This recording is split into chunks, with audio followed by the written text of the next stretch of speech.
Rank 3 गू worm की ताकत के असर से चिंगशू की आंखें पन्ना हरे रंग में बदल गईं। इस समय उसका आभा बदल गया। एक जोशीले इंसान से वो एक गहरे शांत जंगल जैसा एहसास देने लगा। ओह, बाई निंगबिंग थोड़े चौंक कर बोला। उसने होंठ सिकोड़कर नाखुशी जताई। लगता है इतने दिनों बाद तुम्हें कुछ नए स्किल्स मिल गए हैं। आइसिकल GU। उसने मन ही मन गू एक्टिवेट किया और 5 तेज आइसिकल्स अचानक हवा में प्रकट हो गए। जाओ, बाई निंगबिंग के बर्फीले हाथ ने इशारा किया और वे आइसिकल सीधा निकल पड़े। पुरुष पाव पाओ। किंगशू की हथेलियों से 2 बेलें उगाईं। वे बेलें हवा में ऐसे नाच रही थीं जैसे 2 सांप, और बड़ी फुर्ती से आइसिकल्स को रोक रही थीं। आइसिकल ने दिशा बदल ली, बस क्विंगशू के कंधे को छूते हुए निकल गया और गहराई से जमीन में धंस गया, जहां कठोर माउंटेन रॉक और जंगल मूर्ति की तरह खड़े थे। क्विंगशू ने आसानी से इस वार को तोड़ दिया, जिससे बाई निंगबिंग का हमला बेकार हो गया। बाई निंगबिंग ठंडी हंसी हंसा। तुम्हारी बेल चलाने की स्किल्स तो बेहतर हो गई हैं, लेकिन मैं देखना चाहता हूं कि तुम कितने आइसिकल्स रोक पाओगे। ऐसा कहते हुए बाई निंगबिंग की आंखें हल्की नीली चमक उठीं। 10 आइसिकल्स तुरंत उसके सामने प्रकट हुए, हवा में तैरते हुए, और फिर क्विंगशू की ओर निकल पड़े। इसके बाद फिर 10 और बन गए।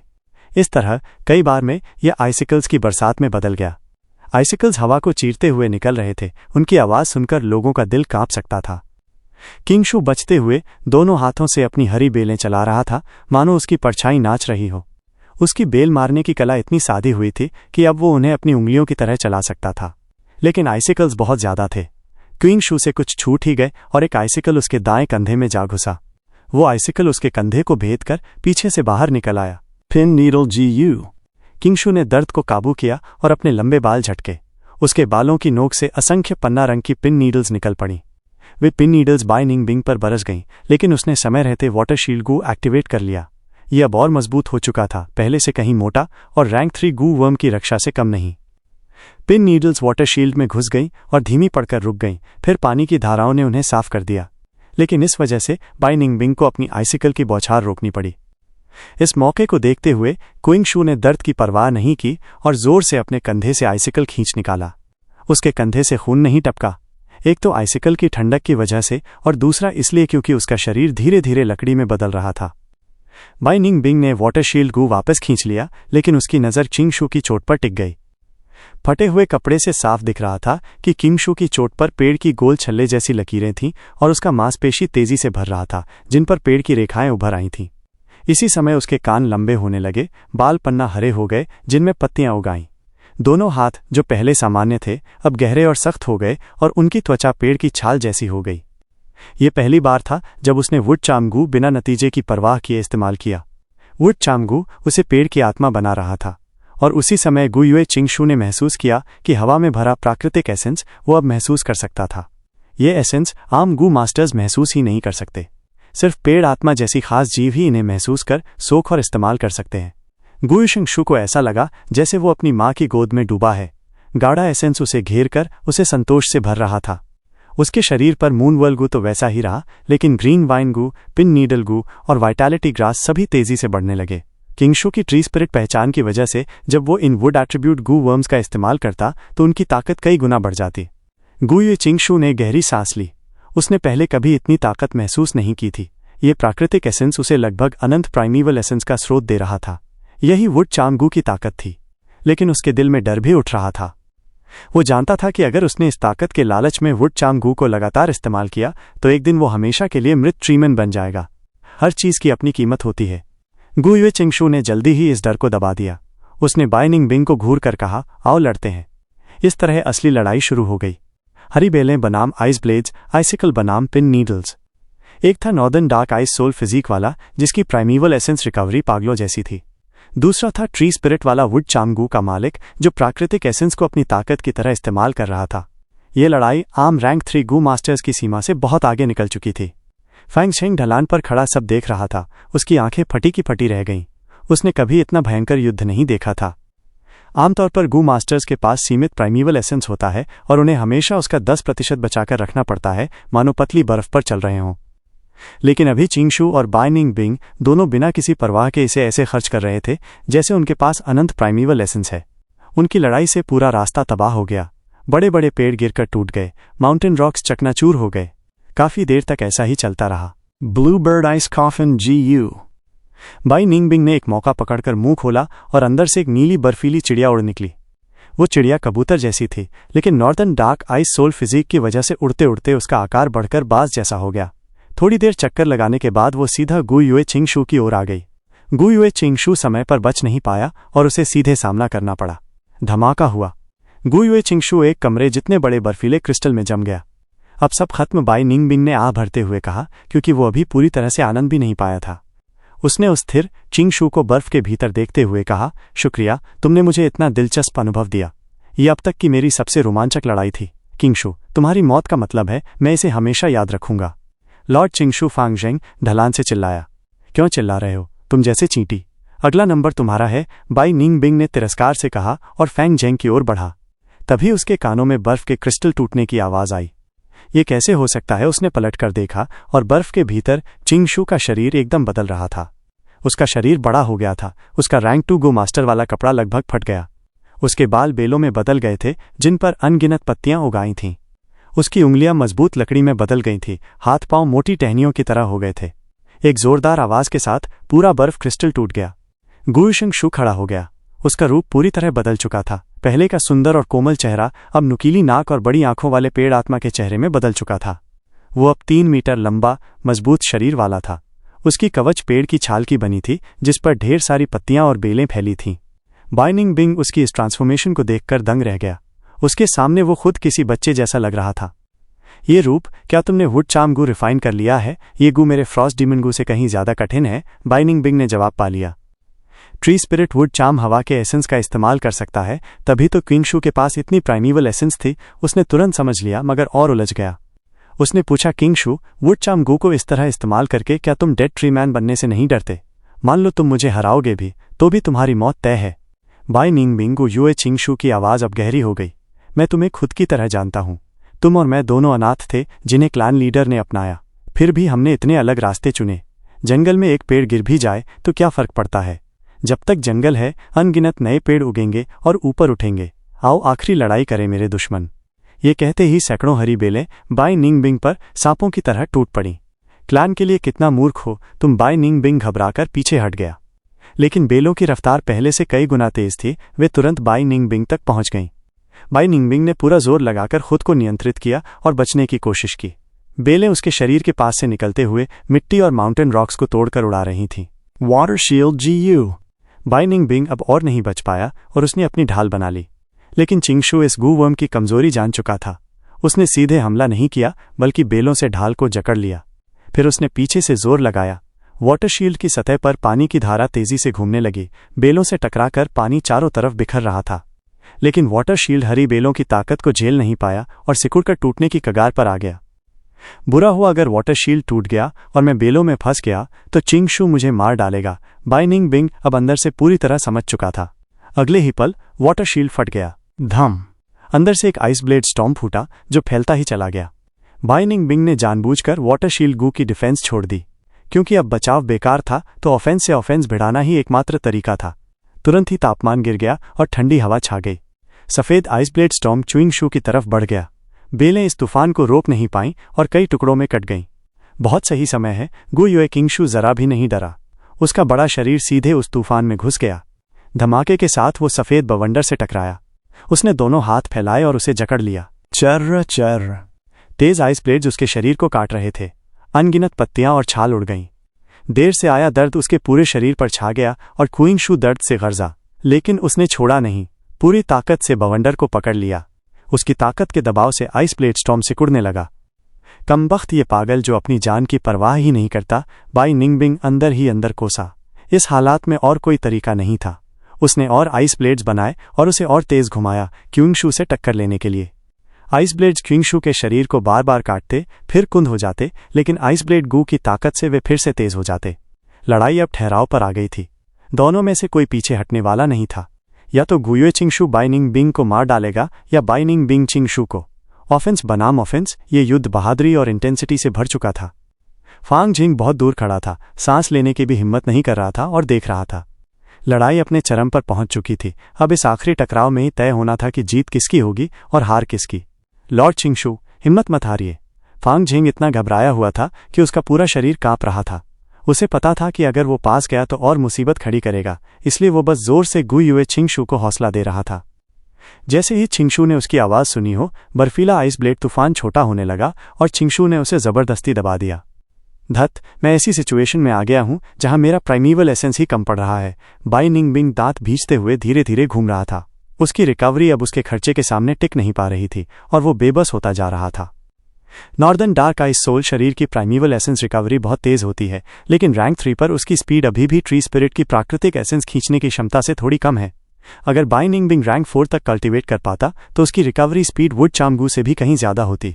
लेकिन जिंदगी और मौत की लड़ाई में अगर जैसा कुछ नहीं होता, जीत हो या हार, नतीजा स्वीकार करना ही पड़ता है। आखिरकार आइस ब्लेड तूफान थम गया, लेकिन गु युए छिंगशू को भी इसकी भारी कीमत चुकानी पड़ी। उसकी दोनों भुजाएं, जो घोड़े की गाड़ी जैसी बड़ी थीं, अब भयानक हालत में थीं। बाएं हाथ में सिर्फ 2 उंगलियां बची थीं और दाएं में 3। दोनों हथेलियां आधी कट चुकी थीं आइस ब्लेड से।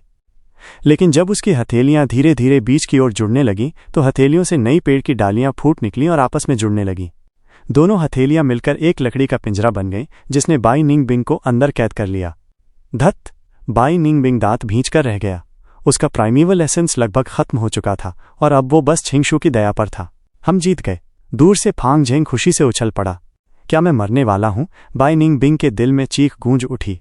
उसकी आंखें चौड़ी हो गईं। उसने देखा कि दोनों हथेलियां धीरे धीरे पास आ रही थीं। जैसे ही हथेलियां आपस में पूरी तरह जुड़ जाती, उसका शरीर एक चपटी खून की टिक्की बन जाता। लेकिन हथेलियों की रफ्तार अचानक धीमी हो गई और हवा में रुक गई। बाई निंगबिंग कुछ पल के लिए हक्का बक्का रह गया, फिर उसे समझ आया कि गु युए छिंगशू के शरीर में समस्या आ चुकी है। तुरंत ही उसके मन में खुशी दौड़ गई। धत, मैं तो बस थोड़ा सा दूर था। इस पल छिंगशू का दिल बेबसी से भर गया। उसके हाथों ने पूरा एहसास खो दिया था। वो पूरी तरह लकड़ी में बदल चुके थे। उसी समय उसका आंत और फेफड़ों से भी नाता टूटने लगा। वुड चार्म गू की ताकत ने उसके पूरे शरीर को जकड़ लिया था और अब उसकी चेतना को भी अपने कब्जे में ले रही थी। नहीं, ये ऐसे खत्म नहीं हो सकता। मैं अभी भी ग्रीन वाइन गू इस्तेमाल कर सकता हूं। छिंगशू ने अपनी आखिरी हिम्मत जुटाई और ग्रीन वाइन गू सक्रिय किया। मोटी मोटी बेलें प्रकट हुईं और पिंजरे की दरारों से होकर बाई निंगबिंग पर हमला करने लगीं। बाई निंगबिंग तेजी से बचने की कोशिश करने लगा, लेकिन कई लड़ाइयां झेलने के बाद उसका शरीर थक चुका था। ऊपर से पिंजरे में जगह भी कम थी। वो खुलकर हिलडुल नहीं पा रहा था। नतीजा ये हुआ कि एक बेल ने उसके दाएं पैर को कसकर लपेट लिया और उसे गिरा दिया। अब खत्म। छिंगशू ने चैन की सांस ली और तुरंत ही दर्जनों हरी बेलों को हमला करने भेज दिया। जिंदगी और मौत के इसी मोड़ पर बाई निंगबिंग की अपर्चर में आखिरकार उतना प्राइमीवल एसेंस लौट आया जितना उसे चाहिए था। उसने बिना देर किए सारा एसेंस आइस ब्लेड गू में झोंक दिया और एक नया आइस ब्लेड बना डाला। वो आइस ब्लेड बेहद तेज था और उसने तुरंत ही बेल को काट डाला जो उसके पैर में लिपटी थी। बाई निंगबिंग लुढ़कता हुआ किसी तरह बच निकला और दर्जनों बेलों से बच गया। हरी बेलें जमीन में धंसकर मिट्टी उड़ाने लगीं और फिर से हमला किया। बाई निंगबिंग भारी सांसें लेते हुए आइस ब्लेड से बेतहाशा बचाव करता रहा। बेलें चारों तरफ से हमला कर रही थीं, मानो वो बर्फ की पतली झील पर चल रहा हो। एक छोटी सी चूक उसकी जान ले सकती थी। लेकिन आखिरकार वो एक टॉप टियर जीनियस था। मौत के डर ने उसके भीतर छुपी सारी ताकत जगा दी और उसकी हरकतें पहले से कहीं तेज और साफ हो गईं। कभी कभी बेलें उसे गिरा देती, लेकिन फिर भी वो मौत से बच जाता और आखिरकार जिंदा रहा। आइस ब्लेड से बेलें कटने लगीं और उनकी संख्या कम होती गई। असल में छिंगशू और बेलें क्यों नहीं बना रहा था, इसका कारण यह था कि आसपास की प्राकृतिक एसेंस लगभग पूरी तरह वो सोख चुका था।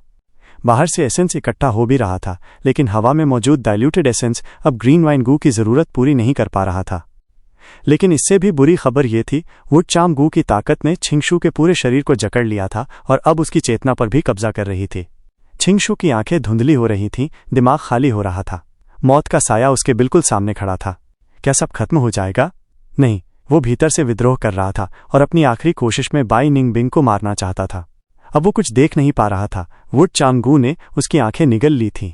सुन भी नहीं पा रहा था। उसके कान अब बस शरीर से लटकते थे। केवल छूने की हल्की सी शक्ति बची थी। बाई निंगबिंग के जवाबी हमलों पर भरोसा करते हुए उसने दूरी और जगह का अंदाजा लगाया और वार किया। उसकी मेहनत रंग लाई। आखिरकार बाई निंगबिंग पकड़ा गया। एक बेल उसकी गर्दन पर लिपट गई और उसे ऊपर उठा लिया, कसते हुए। बाई निंगबिंग को सांस लेने में तकलीफ होने लगी। मुंह खोलने पर भी कोई फायदा नहीं था। अब वो और छिंगशू दोनों मौत की तरफ बढ़ रहे थे। फांग युआन हाँफ रहा था। एक भयानक लड़ाई का अंत हो चुका था। जमीन पर 5 लाशें बिखरी पड़ी थीं। सब बाई क्लैन के गू मास्टर्स थे। स्टेल्थ स्केल्स गू की मदद से उसने अचानक हमला किया था। मूनग्लो गू, 2 जंगली सुअर और अपने 500 साल के तजुर्बे के सहारे उसने चौंका देने वाली एबिलिटीज दिखाई थीं। हालांकि उसने छिंगशू से कहा था कि वो विलेज लौट जाएगा, लेकिन वो बस एक बहाना था। दूरी बनाने के बाद उसने स्टेल्थ स्किल्स गू का इस्तेमाल कर खुद को छिपाया और बैटलफील्ड के चारों ओर घूमता हुआ उस जगह पहुंचा जहां मानशी और शोंग ली मरे थे। उसने मानशी और उसके साथियों के कॉप्सिस से गू वर्म्स इकट्ठा किए, लेकिन जब शोंग ली की लाश लेने गया तो देखा कि वो गायब है और उसके गू वर्म्स भी नहीं मिले। लगता है शोंग लिन उनकी लाशें ले गया। कितना अफसोस, मैं तो शोंग ली का ब्राउन बेयर इनेट स्ट्रेंथ गू लेना चाहता था, फांग युआन ने अफसोस जताया। शोंग लिन को जिंदा छोड़ना उसकी मर्जी नहीं थी, लेकिन उस समय जब उसने शोंग जियांग को मार दिया था, शोंग लिन पहले से सतर्क था। उसे मारने में बहुत ताकत खर्च होती। उस समय बाई निंग बिंग भी पास ही था। अगर फांग युआन और शोंग लिन लड़ते तो बाई निंग बिंग खुश हो जाता। वैसे भी ब्राउन बेयर इनेट स्ट्रेंथ गू शायद शोंग ली के पास था ही नहीं। उसके पास पहले से भालू जैसी ताकत थी, हो सकता है उसने गू क्लान को लौटा दिया हो। फांग युआन ने नजरें गहराई से टिकाईं और बैटलफील्ड छोड़कर निकल गया। छिंगशू और बाकी लोग बाई निंग बिंग से लड़ रहे थे। इतना बड़ा शोर शराबा आसपास के भेड़ियों और दूसरे गू मास्टर्स का ध्यान जरूर खींचता। हालांकि फांग युआन छिंगशू की टीम को लेकर ज्यादा उम्मीद नहीं रखता था, लेकिन अपनी पिछली जिंदगी में उसने वुड चाम गू की ताकत खुद देखी थी। बाई निंग बिंग के सामने कम से कम जबरदस्त लड़ाई तो होनी ही थी। वो इतना अच्छा मौका छोड़ना नहीं चाहता था, इसलिए पास ही इंतजार करने लगा। कभी कभी गू मास्टर शोर की वजह से खींचकर आते तो फांग युआन उन्हें भेड़ियों के झुंड की तरफ खींच देता और रोके रखता। जिन्हें वो रोक नहीं पाता उन पर वो खुद हाथ डाल देता। माउंटेन पाथ बैटलफील्ड का शोर अब थम चुका है। लगता है अब वहां नतीजा तय हो चुका है। उसके दाएं कान से जड़ें निकलकर पहाड़ की दीवारों में घुस गई थीं, जिससे वो बैटलफील्ड की आवाजें सुन पा रहा था। सच कहें तो छिंगशू का प्रदर्शन उम्मीद से कहीं बेहतर रहा। जब बाई निंग बिंग ने अपना दायां हाथ खो दिया तो उसकी लड़ाई की ताकत पर जितना असर हुआ वो फांग युआन ने भी नहीं सोचा था। लेकिन जल्द ही फांग युआन का चेहरा बदल गया। उसने सुना कि दो दिशाओं से भारी पैरों की आवाजें बैटलफील्ड की तरफ आ रही थीं। एक दिशा से गुयू विलेज के लोग, दूसरी से बाय क्लान विलेज के लोग। हर ग्रुप में कम से कम 20 लोग थे। अब इन्हें कोई लाइटनिंग वुल्फ पैक नहीं रोक सकता था और फांग युआन भी 2 ग्रुप्स पर भेड़िए नहीं छोड़ सकता था। लगता है लड़ाई की खबर बाहर पहुंच चुकी है। अब ये दोनों क्लैन से रीइंफोर्समेंट्स आ रहे हैं। मुझे तुरंत माउंटेन पाथ में जाना होगा। फांग युआन का रास्ता छोटा था, इसलिए वो सबसे पहले बैटलफील्ड पहुंचा। जो नज़ारा उसने देखा वो उसकी उम्मीदों के मुताबिक ही था। पिंजरे की दरार से उसने देखा बाई निंग बिंग बेलों में लटका था, आखिरी सांसों पर, लेकिन अभी भी जिंदा। आइस मसल्स अभी भी जिद्दी होकर उसकी जान बचाए हुए हैं। लेकिन अफसोस, तुम मुझे मिले हो। फांग युआन की आंखों में किलिंग इंटेंट चमक उठी और वो बाई निंग बिंग की तरफ दौड़ा। सू सू सू। अचानक सुइयों की बारिश फांग युआन पर टूट पड़ी। ये छिंगशू का पिन नीडल गू था जिसने फांग युआन पर हमला किया। ये क्या? फांग युआन तुरंत पीछे हट गया और सुइयों की बारिश से बचा। उसने ध्यान से बड़े पेड़ को देखा और तुरंत समझ गया। लगता है छिंगशू की चेतना अब इतनी धुंधली हो गई है कि वो दोस्त और दुश्मन में फर्क नहीं कर पा रहा। वो बस अपनी आखिरी इच्छा से बाई निंग बिंग को मारना चाहता है। अब जो भी बैटलफील्ड में आएगा वो उसे रुकावट मानेगा और हमला करेगा। इसी समय बाई क्लान के गू मास्टर्स माउंटेन पाथ से निकलकर आ गए। इतना भयानक बैटलफील्ड देखकर उनके चेहरों पर डर और हैरानी छा गई। सामने वाले लड़के, कोई बेवकूफ़ी मत करना, एक रैंक 3 गू मास्टर ने फांग युआन को धमकाते हुए चिल्लाया। ये बाई निंग बिंग तो सच में तिलचट्टा है। ये दृश्य देखकर फांग युआन ने मन ही मन ठंडी हंसी हंसी। उसे पता था कि अब आखिरी वार करना उसके लिए संभव नहीं है।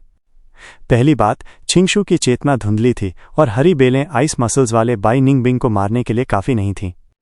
अगर फांग युआन बाई निंग बिंग के पास जाना चाहता तो पहले छिंगशू के जाल को तोड़ना पड़ता।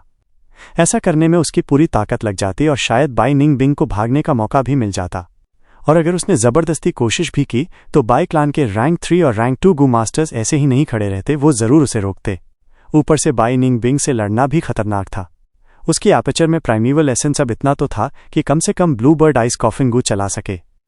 अगर मान लो फांग युआन बाई निंग बिंग को मार भी देता तो ये बाई क्लैन के गू मास्टर्स उसे कभी जिंदा नहीं छोड़ते। फांग युआन ने मन ही मन आह भरी दूरी बहुत ज्यादा है। बाई निंग बिंग तक पहुंचने के लिए कम से कम 20 कदम चलने पड़ेंगे। मेरे मून ग्लो गू की अटैक रेंज सिर्फ 10 कदम की है। इस बाई निंग बिंग को मारने के लिए, जो वैसे भी मरने ही वाला है, मुझे अपनी जान ऐसे खतरे में डालनी पड़े तो मेरी रीबर्थ की योजनाओं में बड़ा व्यवधान आएगा। ये बिल्कुल भी वर्थ नहीं है। ये सोचते हुए फांग युआन ने कुछ कदम पीछे खींचे। ये हरकत साफ तौर पर डरपोक और कमजोर लग रही थी और इसे देखकर बाई क्लैन के गू मास्टर्स ने राहत की सांस ली। थोड़ी ही देर बाद फांग झिंग भी वहां दौड़ता हुआ आ पहुंचा। लॉर्ड चिंगशू। उसका चेहरा खुशी से चमक रहा था। वो बेवकूफ़ी में ही गुयू चिंगशू की तरफ भागने लगा, लेकिन जल्दी ही उसे पिन नीडल्स ने पीछे हटने पर मजबूर कर दिया। ग्रुप लीडर, मैं हूं फांगजेंग, उसने चौंक कर जोर से कहा। तभी पहली बार उसे कुछ गड़बड़ लगने लगी, लेकिन गुयू चिंगशू उसे कैसे जवाब देते। भाई लॉर्ड चिंगशू को क्या हो गया है? उलझन और हैरानी में डूबा फैंग जेंग अब सिर्फ फैंग युआन की तरफ देखने लगा, लेकिन फैंग युआन ने उसकी कोई परवाह नहीं की। वो नीचे बैठकर दाहिने हाथ से पंजे की तरह झपट मारने लगा। उसकी हथेली बाई निंग बिंग की तरफ थी। प्लंडर GU, उसने छुपकर इस जू को एक्टिव किया और तुरंत ही उसे महसूस हुआ कि उसने कुछ पकड़ लिया है। उसने जल्दी से हाथ खींचा और एक गू वर्म बाई निंग बिंग के शरीर से उड़कर बाहर आया। वो था रेड स्टील रेलिक GU। ये बाई क्लैन लीडर ने बाइनिंग बिंग को दिया था, लेकिन बाइनिंग बिंग ने इसे कभी इस्तेमाल नहीं किया क्योंकि वो जल्दी ही रैंक 3 कल्टिवेशन तक पहुंच गया था। अब ये फैंग युआन की लूट बन गया।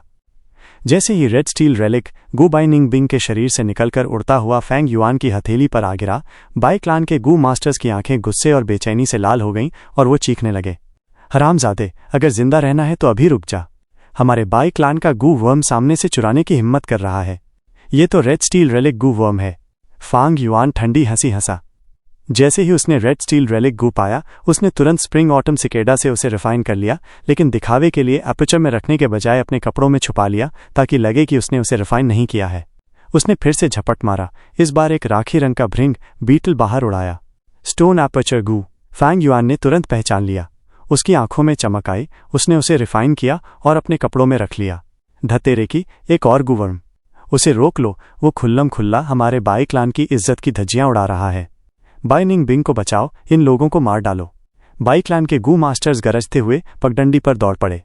बाई निंग बिंग को उसके पूरे क्लान का सहारा था, इसीलिए उसके पास जितने भी गू वर्म्स थे सब बेहतरीन थे। अब फैंग युआन के हाथों उन गू वर्म्स का यूं लूट लिया जाना सबके दिलों को खून से भिगो रहा था। ये दर्द उन्हें अपनी मौत से भी ज्यादा चुभ रहा था। उन लोगों को अपनी तरफ तेजी से आते देख फैंग जेंग डर के मारे पीछे हट गया, लेकिन फैंग युआन बिल्कुल बेपरवाह था। उस वक्त वो और फैंग जेंग पहाड़ी रास्ते के पूरब में थे, जबकि बाई क्लैन के गू मास्टर्स पश्चिम में। दोनों के बीचों बीच गू युए चिंगशू और बाई निंग बिंग थे। शू शू पिन नीडल्स बरसात की तरह बरसने लगे।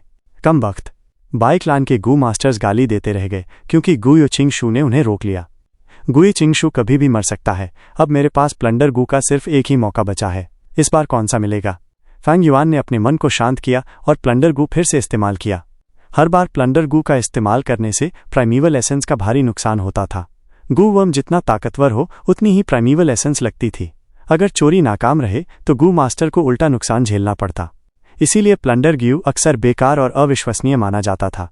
लेकिन इस वक्त बाइनिंग बिंग आधा मरा पड़ा था। उसकी चेतना धुंधली थी और वो अपनी आखिरी हद तक पहुंच चुका था। उसके ग्यू वर्म्स चुराना अब कोई मुश्किल काम नहीं था। उसके गू वर्म्स में सबसे कीमती था फ्रॉस्ट डीमन गू। ये गू उतना ही ताकतवर था जितना वुड चाम गू, जो किसी इंसान को फ्रॉस्ट डीमन में बदल सकता था, मगर लंबे समय तक इस्तेमाल करने से इंसान की जीवन शक्ति खत्म हो जाती और वो बर्फ की मूर्ति बन जाता। बाइनिंग बिंग इस कमजोरी को जानता था, इसलिए उसने कभी भी गुयुए चिंगशू की तरह इस गू का ज्यादा इस्तेमाल नहीं किया। फ्रॉस्ट डीमन गू के बाद दूसरा सबसे कीमती था ब्लू बर्ड आइस कॉफिन गू, जो रैंक 3 का गू था। ये इस वक्त बाइनिंग बिंग के गले में था। अगर फैंग युआन उसे चुरा पाता तो सबसे अच्छा होता, लेकिन प्लंडर गू सिर्फ रैंक 2 था और गू मास्टर चाहकर भी उतना ताकतवर गू नहीं खींच सकता था। आखिरकार फैंग युआन को बाइनिंग बिंग का वाटर शील्ड गू मिला। यह भी कुछ कम नहीं था। वाटर शील्ड गू और व्हाइट जेड गू मिलकर फैंग युआन को और भी मजबूत सुरक्षा दे सकते थे। आखिरकार गुयुए चिंगशू का पेड़ जैसा शरीर बाई क्लान के गू मास्टर्स ने गिरा दिया। उन्होंने लकड़ी का पिंजरा तोड़ा और बेहोश पड़े। दाहिना हाथ गंवाए बाइनिंग बिंग को बचा लिया। जैसे ही वो लोग फैंग युआन और फैंग जेंग को मार डालने ही वाले थे, गुयुश क्लैन के रीइंफोर्समेंट्स आ पहुंचे। दोनों तरफ थोड़ी देर तक टकराव की स्थिति बनी रही, फिर समझदारी से दोनों पीछे हट गए। किंगशू की मौत और बाइनिंग बिंग की चोट, ऊपर से वुल्फ टाइड का खतरा, ये नुकसान पहले से ही बहुत भयानक था। अगर बड़ी लड़ाई छिड़ जाती तो हर क्लैन पर जीवित रहने का दबाव और भी बढ़ जाता। किसी भी दुनिया में लोग हमेशा अपने फायदे के लिए लड़ते हैं, और इस दुनिया का सबसे बड़ा फायदा है सर्वाइवल। आखिरकार गुयुए चिंगशू की लाश और उसके गू वर्म्स गुयुश क्लैन के गू मास्टर्स वापस ले गए। दोनों तरफ के लोग एहतियात बरतते हुए युद्ध भूमि से हट गए। आसमान से बारिश बरस रही थी। पूरा इलाका अंधकार और उदासी से ढका था। गांव के पीछे एक ढलान पर एक जगह थी कब्रगाह।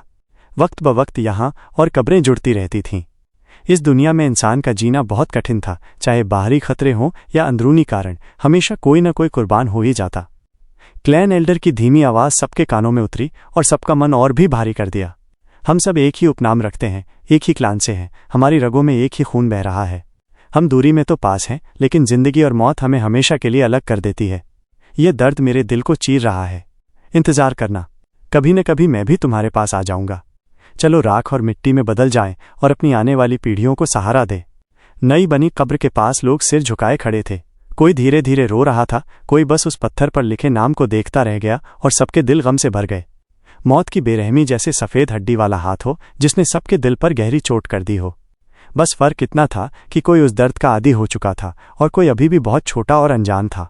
गुयु फैंगजेंग भी उन्हीं लोगों में था। उसकी नज़र झुकी हुई थी और वो पत्थर पर लिखे 4 शब्दों को देख रहा था, गुयुए चिंगशु, मृतक। उसकी आंखों में अनंत उलझन थी।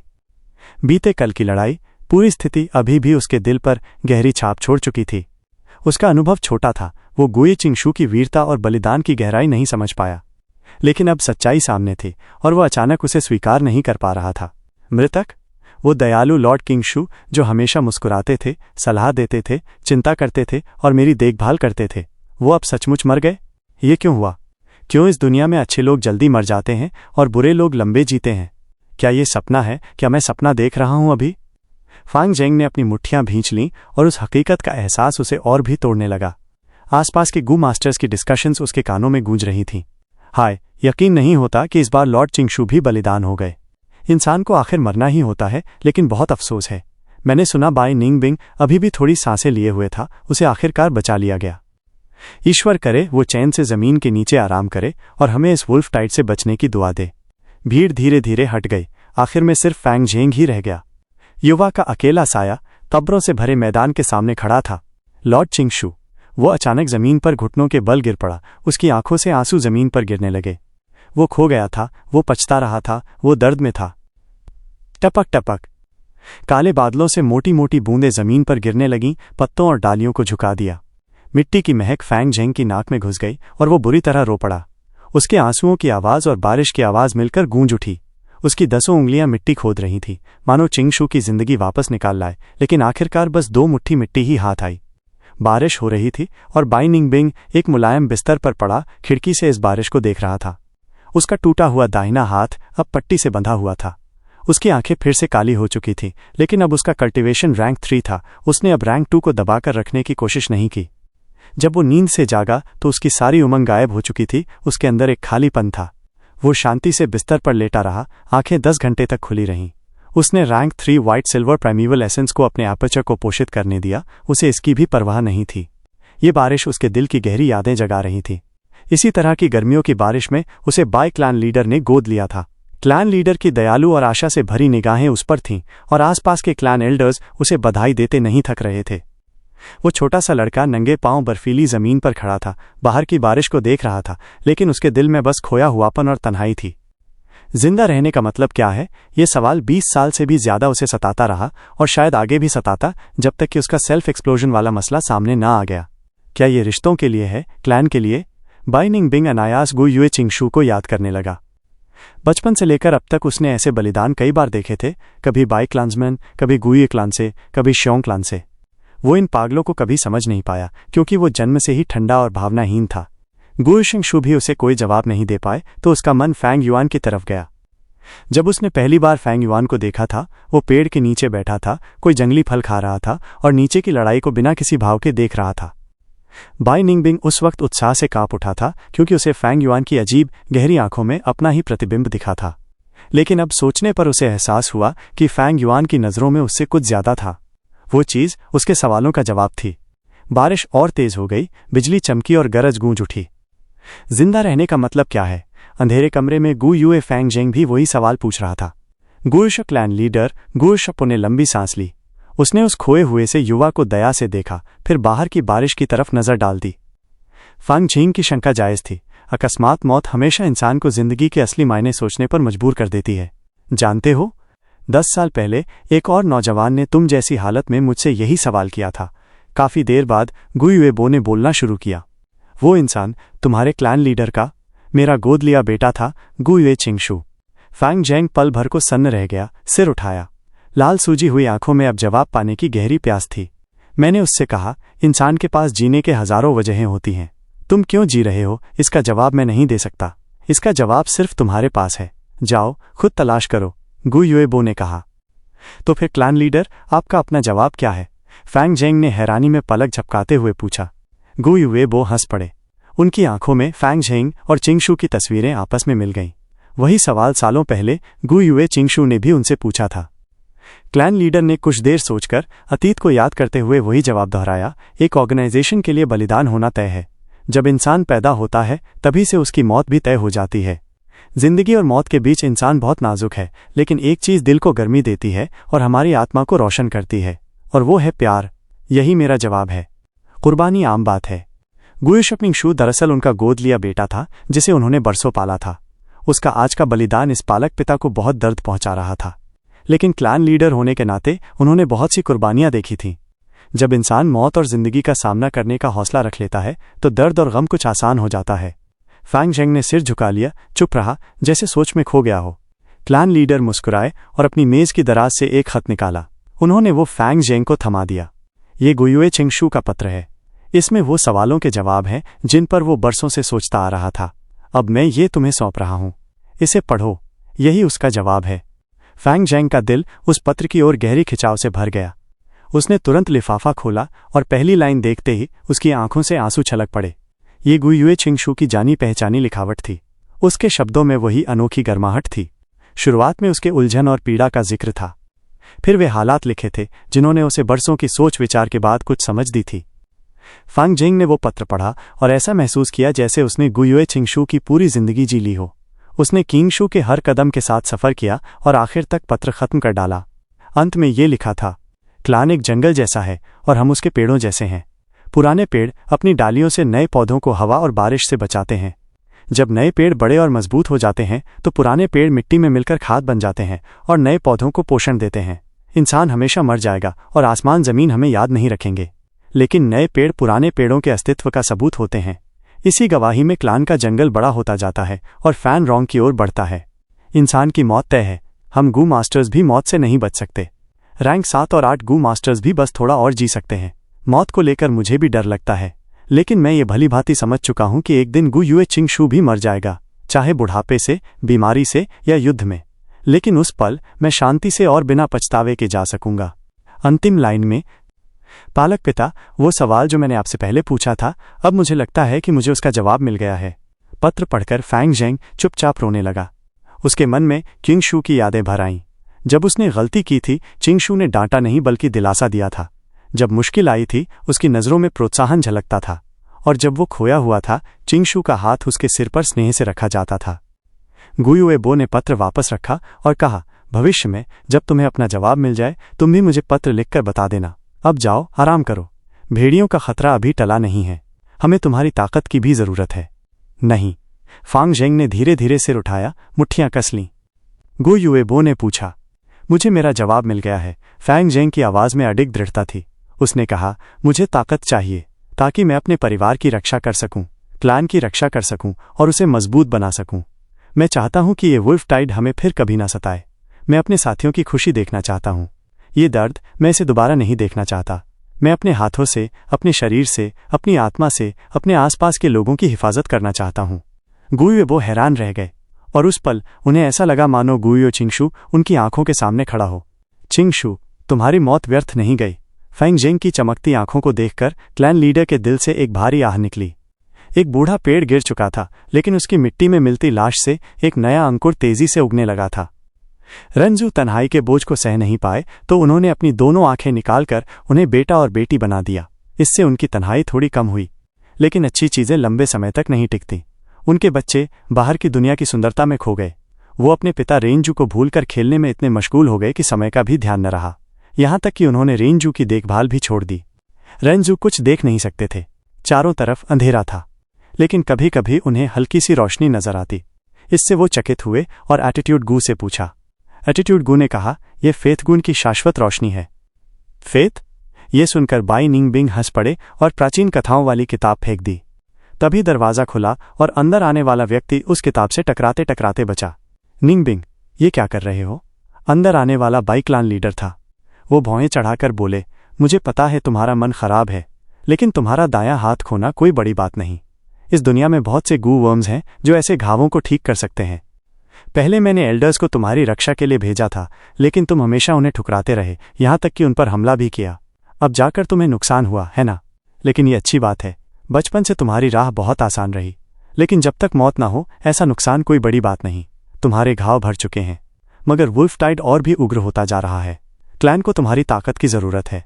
बस कुछ भेड़ियों के बच्चे हैं, वो क्या बिगाड़ लेंगे? बाई निंग बिंग ने आंखें बंद कर बिस्तर पर लेटे लेटे लापरवाही से जवाब दिया। क्लैन लीडर का चेहरा गंभीर हो गया। हालात ठीक नहीं हैं, बल्कि निराशाजनक हैं। हमारे जासूसों ने बताया है कि 3 फ्रेंजी लाइटनिंग वुल्फ झुंड गांव के पास घूम रहे हैं। तुम्हारी हार ने हमारे लोगों पर बहुत असर डाला है। मैं चाहता हूं कि आज रात तुम बाहर आकर दिखो। बस तुम्हारा खड़ा होना भी हमारे लोगों का हौसला बढ़ा देगा, समझे? समझ गया। ये तो मामूली बात है, बाई निंग बिंग ने बेसब्री से जवाब दिया। अगर कोई और ऐसा व्यवहार करता तो उसे कड़ी सजा मिलती, लेकिन बाई निंग बिंग अलग थे। क्लैन लीडर ने बेबसी से आह भरी, दरवाज़ा बंद किया और चले गए। कमरे में अकेले रह गए। बाई निंग बिंग ने आंखें खोलीं। उनकी नज़रें अकेलेपन और उलझन से भरी हुई थीं। उन्होंने किसी को अपने शरीर की समस्या और आने वाली मौत की आहट के बारे में नहीं बताया था। क्लैन के प्राचीन रिकॉर्ड से उन्हें अपनी northern dark ice soul physique के बारे में पता चला। वहां लिखा था कि ये 10 चरम फिजिक्स दरअसल मृत्यु की निश्चित प्रतिभाएं हैं।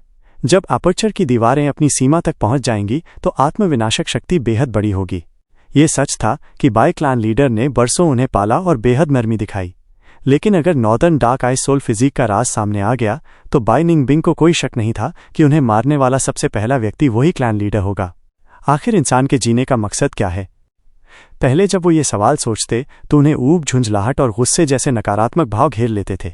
लेकिन अब उनके दिल में एक तरह की शांति थी। इंसान बड़ा होता है और वो भी एक जीनियस थे। पहले उन्हें पता था कि वो मरेंगे, इसलिए निराशा में वो जीने को तरसते थे और मौत से गहराई तक डरते थे। लेकिन अब जब वो लगभग मर ही गए थे तो उन्होंने उस डर को पार कर लिया। रैंक 3 का व्हाइट सिल्वर प्राइमेवल एसेंस अपने अपर्चर में बहने देते हुए वो अब बेफिक्र थे। आखिर अब उन्हें मौत से डर नहीं था।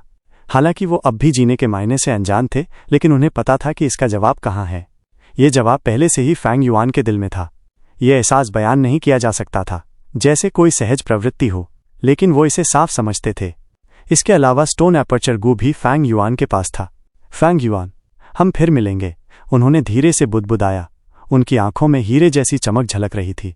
स्टोन अपर्चर गू। अपने किराए के घर में फैंग युआन उस गू को हाथ में लेकर गहरे विचार में डूबे थे। स्टोन अपर्चर गू पासे जैसी आकृति वाला था, सफ़ेद भूरे रंग का, बेहद मजबूत।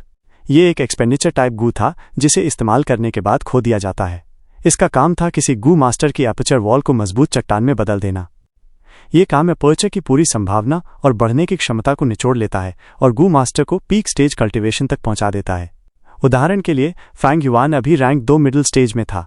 इस गू का इस्तेमाल करने पर वो तुरंत रैंक 2 पीक स्टेज में पहुंच सकता था, लेकिन कीमत ये थी कि वो रैंक 3 तक कभी एडवांस नहीं कर पाएगा।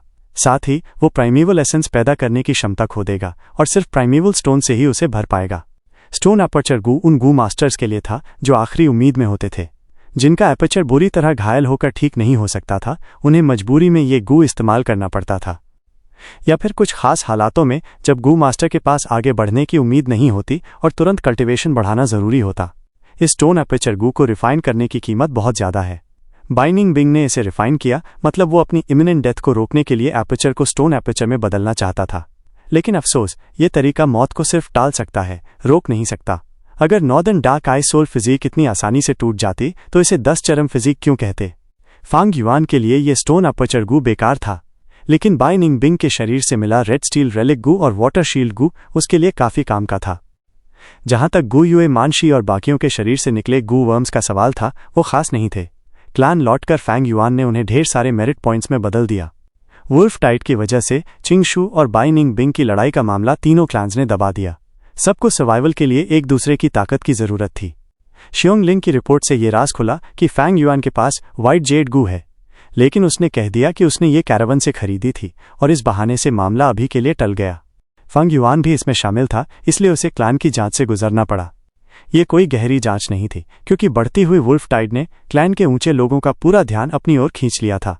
फैंग युआन का अर्थ कम्युनिकेशन ईयरग्रास और स्टेल्थ स्केल्स गू अभी भी छुपा हुआ था, लेकिन अगर वो पकड़ा भी जाता तो भी फैंग युआन उसे कैरावन पर डाल सकता था। वैसे भी वुल्फ टाइड की वजह से कम्युनिकेशंस पहले ही टूट चुके थे, कैरावन अब आने वाला नहीं था। ऐसे हालात में क्लान कैरावान से कन्फर्मेशन भी नहीं ले सकता था और जांच को टालना ही पड़ रहा था। जब असली नतीजे आते तब तक फांग युआन रैंक 3 बन चुका होता और किंग माओ माउंटेन छोड़ चुका होता। लेकिन अगर 4 फ्लेवर्स लिकर वर्म और स्प्रिंग ऑटम सिकेडा उजागर हो जाते तो बात बिल्कुल अलग हो जाती। इनमें से कोई भी सामने आ जाए तो विलेज में बहुत बड़ा हंगामा हो जाता। 4 फ्लेवर्स लिकर वर्म एक नया फ्यूजन रेसिपी दर्शाता था और इसका बहुत बड़ा महत्व था। फांग युआन इसे कैरावन पर डाल भी देता तब भी क्लान उसे पूरी तरह से जांच में घसीट लेता। और स्प्रिंग ऑटम सिकेडा, अगर ये सामने आ जाता तो वुल्फ टाइड की सारी चर्चा पीछे छूट जाती। आखिर ये रैंक 6 गू था। यहां तक कि क्लैन लीडर गू युए बो भी तुरंत सारी औपचारिकताएं छोड़ देता। रिश्तेदारी और क्लैन हेड की कुर्सी जैसी बातें बेकार हो जाती। इसमें कोई शक नहीं था कि इसे जबरदस्ती छीन लिया जाता। जुलाई का महीना था। झुलसाने वाली गर्मी और हवा में खून की लोहे जैसी गंध फैली हुई थी। वुल्फ टाइड और ज्यादा गंभीर हो रहा था और लड़ाइयां और भीषण। बहुत से लोगों को एहसास हो गया था कि इस बार का वुल्फ टाइड इतिहास में गिने चुने विशाल स्तर का है। पहले साहसी लाइटनिंग वुल्फ झुंड बस सहायक की तरह रह गए थे। अब 1000 beast king frenzy lightning wolf packs गांव के पास घूम रहे हैं। इंसानों की जिंदगी का दायरा बेहद छोटा रह गया था। यहां तक कि गुयू क्लैन हेडक्वार्टर्स भी इसी हाल में था। माउंटेन के नीचे का विलेज तो फिर और बुरी हालत में था। 10 में से 9 घर खाली थे और जो भाग्यशाली थे वो क्लान में रिश्तेदारी के सहारे रह रहे थे। बाकी गांव वालों को अपना घर छोड़ना पड़ा और वुल्फ टाइड से बचने के लिए लंबा सफर तय करना पड़ा। उनका लक्ष्य एक और माउंटेन विलेज था, लेकिन पहाड़ पर भरे हुए जंगली जानवर, वाइल्ड गू और लाइटनिंग वुल्व्स ने उनकी उम्मीद को लगभग शून्य कर दिया था। ये एक निराशाजनक यात्रा थी। गुयू क्लैन इन मॉर्टल्स को छोड़ने पर मजबूर था। वो आधे रास्ते से पहले ही मर जाते, या तो जंगली जानवरों के हाथों या कीड़ों के हमलों से। चाहे मॉर्टल्स हों या गू मास्टर्स, सब जिंदगी और मौत के बीच जूझ रहे हैं। यहां तक कि एल्डर्स, जिन्हें आमतौर पर ऊंचा दर्जा मिलता था, उन्हें भी कवच पहनकर बैटलफील्ड पर जाना पड़ा। जो गू मास्टर्स पहले से रिटायर हो चुके थे उन्हें भी फिर से एनलिस्ट कर लिया गया। जब ये वुल्फ टाइड खत्म होगा तब जो बचेंगे वो कुल मिलाकर 10% से भी कम होंगे। प्रकृति की क्रूरता इस समय पूरी तरह सामने है। ये सर्वाइवल ऑफ द फिटेस्ट था और इसे किसी भी तरह की भावुक बातों से टाला नहीं जा सकता था। फांग युआन बिस्तर पर पालथी मारकर बैठा था। उसकी आंखें बंद थीं और वो अपने एपर्चर को देख रहा था। उसके एपर्चर में 44% रेड स्टील सी लहरें उठ रही थीं। ये प्राइमीवल एसेंस सब डार्क रेड थे। ये रैंक 2 पीक स्टेज का डार्क रेड प्राइमीवल एसेंस था। रैंक 2 प्राइमीवल एसेंस को मिलाकर रेड स्टील प्राइमीवल एसेंस कहा जाता है। लेकिन इसके भी 4 छोटे रैंक थे: initial stage, middle stage, upper stage और पीक स्टेज। इन सब के रंग में भी फर्क था। Rank 2 initial stage primeval essence हल्का लाल होता था, middle stage scarlet, upper stage crimson और पीक स्टेज डार्क रेड। कुछ दिन पहले फांग युआन अपर स्टेज पर पहुंचा था। उसका crimson primeval essence 4 flavours liquor worm की रिफाइनमेंट और प्राइमीवल स्टोन्स की मदद से अब पूरी तरह डार्क रेड प्राइमीवल एसेंस बन चुका था। अब अपर्चर की दीवार कोई हल्की पानी जैसी झिल्ली नहीं रही, बल्कि सफेद रोशनी की परतों से बनी मोटी पत्थर जैसी झिल्ली बन गई थी। व्हाइट जेड गू और स्टेल्थ स्केल्स गू रेड स्टील सी की गहराइयों में थे। 4 फ्लेवर्स लेकर वर्म समुंदर में खेल रहा था, लेकिन जैसे ही स्प्रिंग ऑटम सिकाडा धीरे धीरे ऊपर आया वो तुरंत नीचे की गहराई में छिप गया। स्प्रिंग ऑटम सिकाडा की आभा में पूरा प्राइमीवल सी शांत और आईने जैसा हो गया, बिना किसी लहर के। स्प्रिंग ऑटम सिकाडा की हालत बेहतर हो रही थी। इसके दोनों पंख अब पूरी तरह ठीक हो चुके थे, बिल्कुल कोमल पत्तों जैसे लग रहे थे। सिर्फ इसका मुख्य शरीर अभी भी सूखा हुआ था। फांग युआन अक्सर स्प्रिंग ऑटम सिकाडा को देखता और साफ महसूस करता कि इसकी रिकवरी की रफ्तार तेज हो रही है। पहले ये सिकाडा एक ऐसे मरीज जैसा था जो खाना भी नहीं खा सकता, बस तरल चीजों से अपनी जान बचा रहा था। अब ये मरीज बिस्तर से उठ सकता था और मजबूत खाना खा सकता था, इसलिए रिकवरी की रफ्तार स्वाभाविक रूप से बढ़ रही थी। स्प्रिंग ऑटम सिकाडा के अलावा फांग युआन के एपर्चर में 2 नए गू थे। ये दोनों बाइनिंग विंग से मिले थे। एक था वाटर शील्ड गू जो जेलीफिश जैसा दिखता था और पानी में तैर रहा था। दूसरा था रेड स्टील रेलिक गू। फांग युआन का अपर स्टेज पर पहुंचना 4 फ्लेवर्स लिकर वर्म की शुद्धता और एपर्चर दीवार की लगातार मजबूती के कारण था। उसने रेड स्टील रेलिक गू का अभी इस्तेमाल नहीं किया था। सिर्फ कल्टिवेशन लेवल की बात करें तो फांग युआन गू युए क्लान के रैंक 2 गू मास्टर्स में तीसरे नंबर का मजबूत इंसान था। शियोंग ली और चिंगशू मर चुके थे। पूरे चिंगमाओ माउंटेन में भी वो टॉप 5 में था। चीशन और मोयान पहले से अपर स्टेज पर थे और अभी अभी पीक स्टेज पर पहुंचे थे। ये खबर किंगशू की मौत से दुखी क्लांसमैन का मनोबल बढ़ाने वाली बनी। फांग युआन तरक्की कर रहा था और बाकी लोग भी कर रहे थे। चीशन और मोयान काफी समय से अपर स्टेज पर रुके थे और लगातार पीक स्टेज चिंगशू के दबाव में थे। वुल्फ टाइड से मिली मौत की तीव्र भावना ने गू मास्टर्स में ताकत की गहरी प्यास पैदा कर दी, जिससे उनकी छिपी क्षमता जागी और वो कल्टीवेशन में आगे बढ़े। लेकिन अगर लड़ाई की ताकत देखें तो मैं चिंग माओ माउंटेन के सभी रैंक 2 गू मास्टर्स में नंबर 1 हूं। अब जब मैं इस रेड स्टील रेलिक गू का इस्तेमाल करूंगा, मेरी कल्टीवेशन पीक स्टेज तक पहुंच जाएगी और अपने गहरे अनुभव के सहारे मैं रैंक 3 गू मास्टर्स से भी किसी हद तक लड़ सकूंगा। फांग युआन ने सोचा। उसका लो प्रोफाइल रहना और धैर्य रखना अब उसे बड़े फायदे दे रहा था। वो सिर्फ सी ग्रेड एप्टीट्यूड के साथ इस स्तर तक पहुंच गया था। अगर क्लैन को पता चलता तो सब चौंक जाते। यहां तक कि ग्रेड एप्टीट्यूड वाला फैंग झेंग भी सिर्फ रैंक 2 मिडिल स्टेज पर था। स्वाभाविक है, पीक स्टेज पर पहुंचकर भी Fang Yuan rank 3 Gu masters को नहीं हरा सकता था। Bai Ning Bing rank 3 Gu master को मार पाया था क्योंकि उसके पास northern dark ice soul physique था। गू ये चिंगशु भी ऐसा कर सकता था क्योंकि उसके पास वुड चार्म गू जैसा शक्तिशाली रैंक 3 गू वर्म था। असल में फांग युआन के पास इन सबसे बड़ा ट्रम्प कार्ड था स्प्रिंग ऑटम सिकाडा। लेकिन ये रैंक 6 गू बहुत खास था और फांग युआन खुद को इसे इस्तेमाल करने से रोकता था। ये अभी पूरी तरह ठीक नहीं हुआ था और अगर जबरदस्ती इस्तेमाल किया जाता तो इसका रीबर्थ होना बहुत बड़ा सवाल था। रेड स्टील रेलिक गू सिर्फ रैंक 2 गू मास्टर्स के लिए उपयोगी था, इसे बचाकर रखने का कोई मतलब नहीं था। फांग युआन इसे इस्तेमाल करने ही वाला था कि तभी दरवाजे पर दस्तक हुई। ठक ठक ठक। लॉर्ड फैंग युआन, मैं हूं गुयुए जियांग्या, बाहर से आवाज आई। फांग युआन ने भौहें सिकोड़ लीं। ये जियांग्या हाल ही में बहुत ज्यादा दबंग होता जा रहा था, बार बार वाइटैलिटी लीव्स मांगने आ जाता था। मरने वालों और अपंगों की संख्या बढ़ने से वाइटैलिटी लीव्स की कीमत आसमान छू रही थी और हालात हाई डिमांड लेकिन नो सप्लाई वाले हो गए थे। कितनी बार कहा है कि मेरे पास और वाइटैलिटी लीव्स नहीं है, दफा हो जाओ, फांग युआन ठंडे स्वर में बोला। वो अपना कल्टीवेशन समय तुच्छ प्राइमीवल स्टोन्स कमाने में क्यों बर्बाद करता। बाहर जियांग्या ने मिन्नतों भरे स्वर में कहा, लॉर्ड फैंग युआन, गुस्सा मत कीजिए, आप हालात जानते ही हैं, मेरे पास क्या चारा है। कई गू मास्टर्स जानते हैं कि मैं वाइटैलिटी लीव्स बेचता हूं और सब मुझ पर दबाव डालते हैं। मेरा गुजारा आसान नहीं है। ऐसा कीजिए, मैं 10% ज्यादा दूंगा। लॉर्ड फैंग युआन, रहम कीजिए और मुझे 1 दर्जन वाइटैलिटी लीव्स दे दीजिए। ये कहकर वो गिड़गिड़ाने लगा और उसकी आवाज में रोने जैसी लय थी। फांग युआन उदासीन स्वर में बोला, ये तुम्हारा मामला है, मुझसे क्या लेना देना। तुम्हारी हिम्मत तो काफी बढ़ गई है, समझौते को भूलकर किसी और को भी साथ ले आए हो। जियांग्या ने कड़वा मुस्कुराते हुए बगल में खड़े बूढ़े गू मास्टर को देखा। उसके पास कोई और रास्ता नहीं था। ये गू मास्टर बहुत ताकतवर था और जिद पकड़कर उसके साथ यहां चला आया था। छोटे मित्र फैंग युआन, उस बूढ़े गू मास्टर ने कहा, मैं गू युए ये हूं, मुझे यकीन है तुमने मेरा नाम सुना होगा। मैं कुछ वाइटैलिटी लीव्स लेने आया हूं और चाहता हूं कि तुम मेरी इज्जत करो और थोड़ा समय निकाल कर बना दो। तुम्हें इज्जत दूं? हाँ, तुम्हारी क्या इज्जत है, फांग युआन ने ठठाकर कहा। गू युए ये काफी मशहूर था। वो एक रिटायर्ड गू मास्टर था, लेकिन वुल्फ टाइड की वजह से क्लैन ने उसे फिर से बुलाया था। अपने चरम पर वो रैंक 3 तक पहुंचा था, लेकिन चोटों की वजह से उसकी कल्टीवेशन रैंक 2 पीक स्टेज तक गिर गई थी और अब बुढ़ापे की वजह से रैंक 2 अपर स्टेज तक और नीचे चली गई थी। हालांकि उसका कल्टीवेशन फांग युआन के बराबर था, लेकिन लड़ाई की ताकत उससे बहुत कम थी। गू युए का चेहरा मुरझा गया। उसने पहले ही सुन रखा था कि ये फांग युआन सनकी और जिद्दी मिजाज का है, घमंडी और अक्खड़, किसी को कुछ नहीं समझता। वो मन से तैयार होकर आया था, लेकिन उसने सोचा भी नहीं था कि फांग युआन इतना बेरहम निकलेगा। उसने अपनी शोहरत का सहारा लेना चाहा, लेकिन ये तरीका जो अब तक हमेशा काम करता था फांग युआन पर बेअसर निकला। उसका चेहरा जलने लगा और दिल में गुस्सा भर गया। उसकी सारी इज्जत धूल में मिल गई। ये नालायक हरामी। उसने मन ही मन गाली दी, लेकिन वहां से गया नहीं।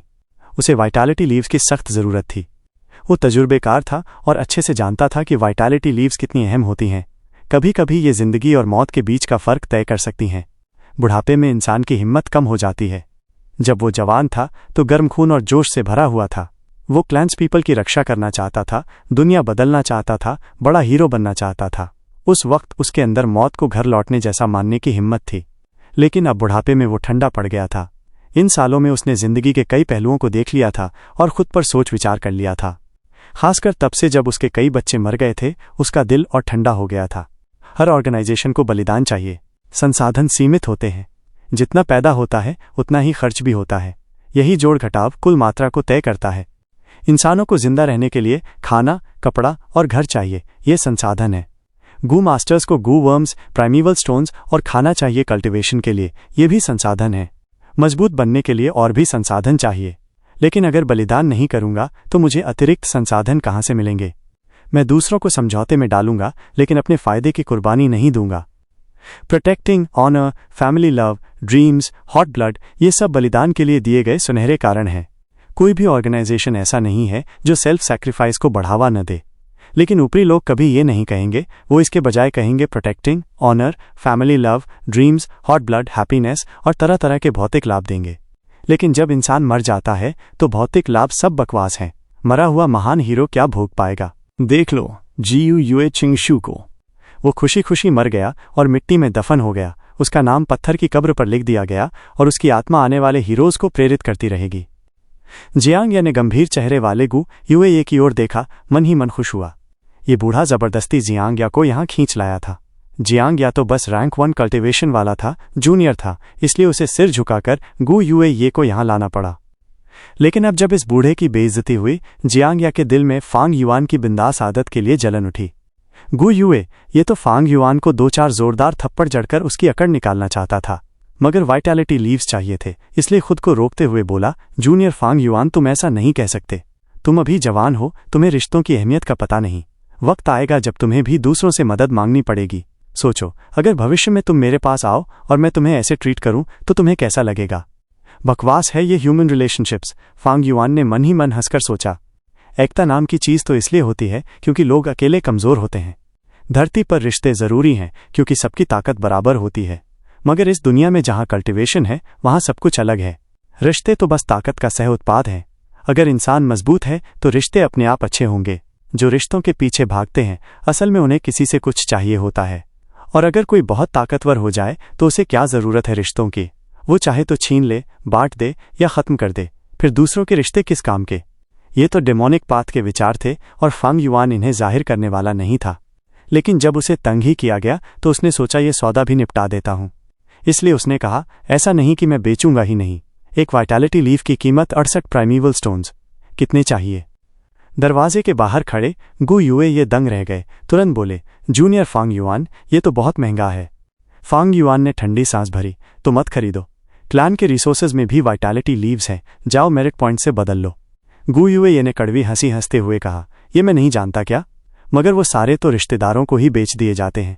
मेडिसिन हॉल के एल्डर गु यूए याओ जी उस पर पूरा कंट्रोल रखते हैं, मैं कहाँ दखल दे सकता हूँ? जूनियर फांग युआन, मुझे एक फेवर दे दो, मैं जरूर चुका दूंगा। मेरी नज़र में 60 प्राइमीवल स्टोन्स ठीक कीमत है। मुझे किसी का रिपेमेंट नहीं चाहिए। तुमने मेरा बहुत वक्त बर्बाद किया है। अब कीमत 70 प्राइमीवल स्टोन्स है। खरीदना है तो लो, नहीं तो जाओ। गु यूए ये गुस्से में पांव पटकते हुए बोले, जूनियर फांग युआन, ऐसा कारोबार कौन करता है? फांग युआन हंस पड़ा, जमाना बदल गया है। अब कीमत 72 प्राइमीवल स्टोन्स। तुम्हारा हर वाक्य मेरा वक्त लेता है और जब मैं चिढ़ता हूं तो दाम बढ़ा देता हूं। उम्मीद है सही फैसला करोगे। ये सुनकर गु यूए ये का चेहरा लाल पीला हो गया। मुंह खोलते पर शब्द नहीं निकलते। उनका बूढ़ा चेहरा हरा लाल पड़ गया और पास खड़े जियांग ने ये देख मन ही मन खुशी मनाई। आखिरकार गु यूए ये दांत पीसते हुए बोले, ठीक है, खरीदता हूं। मुझे 5 वाइटैलिटी लीव्स चाहिए। फांग युआन बोला, प्राइमीवल स्टोन्स जियांग को दे दो, 3 दिन बाद उससे पत्ते ले लेना। ये तो पूरी दबंगई थी क्योंकि आमतौर पर सौदे में तुरंत माल और पैसा बदलता है। लेकिन गु यूए ने फिर भी पैसा दे दिया। कांपते हाथों से उसने कई थैले जियांग को पकड़ा दिए। ये उसका सालों की मेहनत से जोड़ा हुआ थोड़ा सा खजाना था और अब सब एक चालाक व्यापारी ने निकाल लिया। आखिरकार वो बैम्बू बिल्डिंग से बाहर निकला, दिल में बेहद कड़वाहट लिए।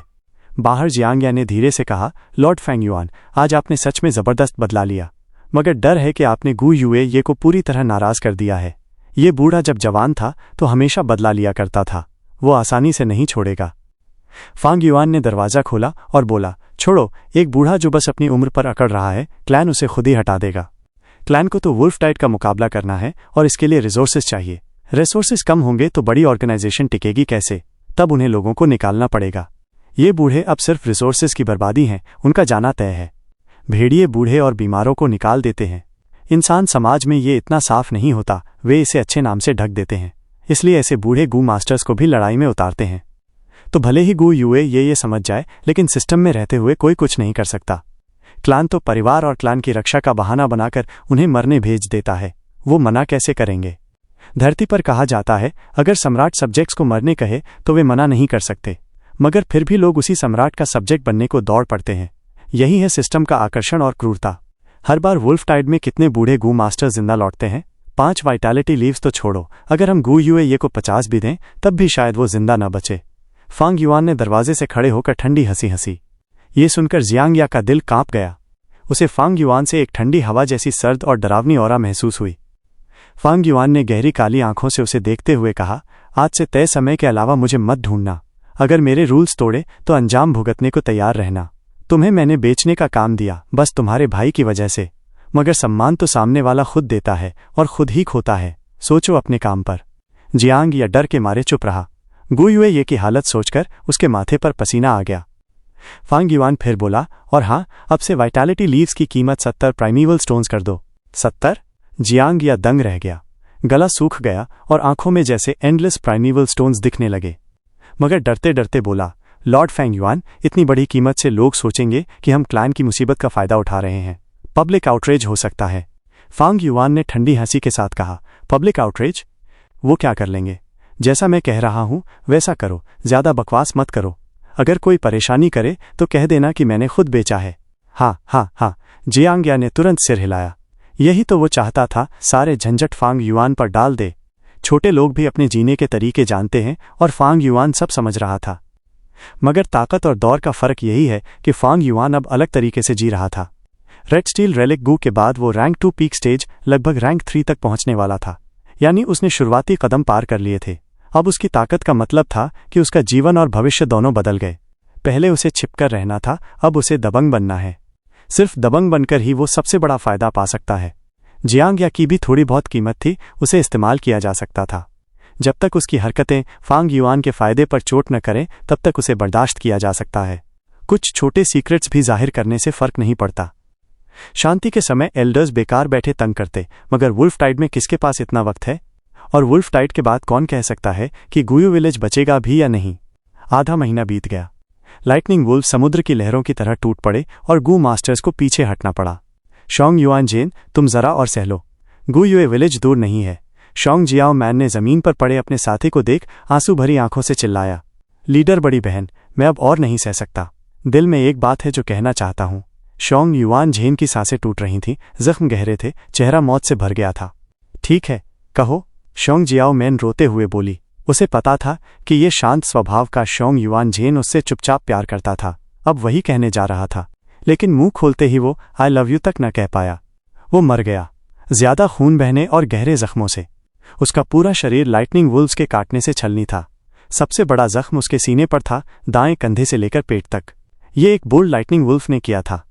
दीदी, हालात बहुत खराब हैं। एक और बोल्ड लाइटनिंग वुल्फ ग्रुप आ गया है, एक रीकन गू मास्टर चीख उठा। शोंग जियाओ मैन की रुलाई थमी। उसने युआन झेन का शरीर जमीन पर रखा। वो लीडर थी, उसके ग्रुप को अब उसकी जरूरत थी। मरे हुए चले गए, जिंदा लोगों को अब इस बेरहम दुनिया का सामना करना है। ये कमीने भेड़िए, इनका कोई अंत नहीं क्या? शोंग जियान मैन ने गाली दी। उसका हुस्न और गुस्सा मिलकर अजीब असर कर रहा था। उसकी बातों से सबका हौसला थोड़ा बढ़ा। फिर उसने स्थिति देखी। नतीजा देखकर वो परेशान हुई। एक ग्रुप बोल्ड लाइटनिंग वुल्फ से लड़ सकती थी, 2 से निकल सकती थी, मगर 4 ग्रुप के सामने समझदारी यही थी कि घाटी में पीछे हटे और सिग्नल गू जलाकर रीइंफोर्समेंट्स बुलाए। घाटी में पीछे हटो, शोंग जियाओ मैन चिल्लाए और अपने दोनों जायंट बेयर्स को आगे भेजा। ये दोनों भालू उसने अच्छे से पाले थे, एक काला एक भूरा, दोनों चमकदार मगर चोटों से भरे। जब वो सब घाटी तक पहुंचे तो दोनों में से एक ही बचा। काला भालू थककर दर्जनों लाइटनिंग वुल्व्स को मारने के बाद उनके झुंड में समा गया। भालू की लाश से एक गू वर्म निकला और तुरंत शोंग जियाओ मैन के हाथ में लौट आया। ये था बेयर इंस्लेवमेंट गू। इसे किसी साधारण भालू में डालकर जायंट बेयर को कंट्रोल किया जा सकता है, लेकिन सिर्फ आम भालू बेयर किंग को ये रैंक 2 गू काबू नहीं कर सकता। अगर कोई बेयर किंग को कंट्रोल कर ले तो उसके साथ 100 भालू मिलते, तब तो गू मास्टर के पास पूरा बीस्ट ग्रुप हो जाता। अब हमें रीइंफोर्समेंट्स का इंतजार करना होगा, उम्मीद है वो जल्दी आ जाए, शोंग जियाओ मैन हांफते हुए बोली। घाटी में आने से बचाव आसान हो गया था, दबाव घटा था, मगर अब रास्ता बंद था। खून और लड़ाई और भेड़ियों को खींच लाएगी। संकट अभी टला नहीं था। अरे, तभी उनके सिर के ऊपर चट्टान से आवाज आई। सबने सिर उठाया और देखा वहां एक यंग मैन खड़ा था। ये तो GU फांग युआन। सातों शोंग क्लैन के गू मास्टर्स पहले तो जोश में भर गए, फिर चेहरे पर जटिल भाव आ गए। बाई निंगबिंग और छिंगशू की जबरदस्त लड़ाई के बाद से फांग युआन, जिसने पूरी राह पर बाई निंगबिंग का पीछा किया था, बहुत मशहूर हो गया और उसकी लोकप्रियता बढ़ गई। इन दिनों फांग युआन ने भेड़ियों की लहर वुल्फ टाइड में अपना ताकतवर रूप दिखाया, अकेले ही बिजली के भेड़ियों का शिकार किया और चौंका देने वाले नतीजे दिखाए। वो नई पीढ़ी का उभरता हुआ सितारा था। अगर उसका अजीब स्वभाव और बुरी बदनामी न होती तो उसका दर्जा ची शान और मो यान के बराबर होता। लेकिन शियोंग गांव के लोगों के लिए फांग युआन वही था जिसने शियोंग जियांग की हत्या की थी। इसलिए जब शियोंग जियाओ मान और बाकी लोगों ने फांग युआन को देखा तो उनके चेहरे पर जटिल भावनाएं आ गईं। फांग युआन ऊपर से उन्हें घूरते हुए हाथ में पकड़ी पेड़ की बेल हिलाते हुए धीरे धीरे बोला, तुम लोग रीइंफोर्समेंट्स का इंतजार कर सकते हो या फिर इस बेल के सहारे पहाड़ पर चढ़कर बच सकते हो। कौन जानता रीइंफोर्समेंट्स कब आएंगे। जंग का हाल तो हर पल बदलता रहता है। शियोंग जियाओ मान और बाकी लोग साफ तौर पर सामने की बेल चुनने वाले थे, लेकिन फांग युआन ने उनसे इनाम मांग लिया। ये सुनकर शियोंग कबीले के गू मास्टर्स गुस्से से भर उठे। फांग युआन, हम सब अलायंस मेट्स हैं, तुम ऐसा कैसे कर सकते हो? किसी ने गुस्से से चिल्लाया। बेयर एंस्लेवमेंट गू मांग रहे हो, इससे ज्यादा बेशर्मी और क्या हो सकती है? किसी ने ताना मारा। फांग युआन ने शांति से जवाब दिया, एक बेयर एंस्लेवमेंट गू और 700 प्राइमीवल स्टोन्स, इसके बदले तुम सातों की जिंदगियां। ये तो बहुत सस्ता सौदा है। तुम मना कर सकते हो, मैं वापस जाकर कबीले में तुम्हारी हालत बता दूंगा, लेकिन रीइंफोर्समेंट्स कब आएंगे या रास्ते में किसी वुल्फ पैक से भिड़ जाएंगे ये मैं नहीं कह सकता। सभी चुप हो गए। उनके चेहरे बहुत ही बदसूरत हो गए। ठीक है, मैं मानती हूं फांग युआन, तुम सचमुच अपनी बदनामी के काबिल हो। आखिर में सबके खातिर शियोंग जियाओ मान को मानना पड़ा। उसकी आवाज में फांग युआन के लिए जबरदस्त नफरत थी। फांग युआन ने कंधे उचकाए, जैसे नतीजा पहले से पता था। उसने पेड़ की बेल नीचे फेंकी और मन ही मन ठंडी हंसी हंसा। ये 4 बिजली के भेड़ियों के झुंड उसी ने यहां खींचे थे। वो चाहता था कि ये सब मर जाएं और फिर वो उनके गू वर्म्स हासिल करके ढेर सारे मेरिट पॉइंट्स पाए। लेकिन उनके सिग्नल गू ने आसपास के गू मास्टर्स का ध्यान खींच लिया और सब मदद के लिए दौड़े चले आए। अपनी मेहनत बेकार न हो जाए इसलिए फांग युआन को मजबूरी में रीइंफोर्समेंट्स का काम करना पड़ा। शियोंग जियाओ मान और बाकी सब बेल का सहारा लेकर वुल्फ पैक से निकल भागे। कुछ ही देर बाद 3 गू मास्टर ग्रुप वहां पहुंचे, जिनमें से एक चीशान का ग्रुप था। ये देखकर शियोंग कबीले के 7 गू मास्टर्स और भी दुखी हो गए। शियोंग जियाओ मान बेहद पछताई। अभी कुछ ही समय पहले उसने अपनी चेतना बेयर एंस्लेवमेंट गू से हटा ली थी और फांग युआन के साथ मिलकर उस गू वर्म को रिफाइन किया था। अब चाहे जितना भी चाह ले, अपने शब्द वापस नहीं ले सकती थी। फांग युआन, मैं तुम्हें याद रखूंगी। शियोंग जियाओ मान ने आंखों में नफरत भरकर उसे घूरा।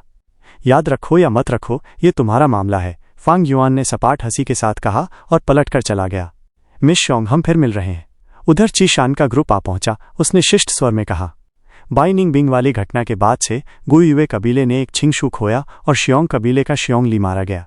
इसलिए दोनों कबीले एक दूसरे के और करीब आ गए। राजनीतिक तौर पर बाई कबीले को दोनों ने मिलकर रोकना शुरू कर दिया, भले ही अलायंस अब भी था। छोटी बहन बड़े भाई चीशान को प्रणाम करती है। शियोंग जियाओ मान ने माथे की शिकन हटाई, हाथ जोड़कर चीशान से बोली, इस बार हम गुयुए क्लान से रीइंफोर्समेंट्स मांगने आए हैं। शियोंग कबीला 6 दिन और 6 रात से वुल्फ पैक से घिरा हुआ है। इन दिनों वुल्फ टाइड और भी भयंकर हो गया था। बिजली के भेड़ियों के झुंड गांवों को घेरने लगे थे, हमला करने की नीयत से। 3 कबीलों में सबसे नीचे शियोंग कबीला था। पहाड़ के पांव में होने से उन पर सबसे पहले हमला होता। असल में ये तीसरी बार था जब वे घिरे थे और उन्हें रीइंफोर्समेंट्स चाहिए थे। बाहर से हमला और अंदर से सहयोग मिलकर ही इन वुल्फ पैक्स को तोड़ा जा सकता था।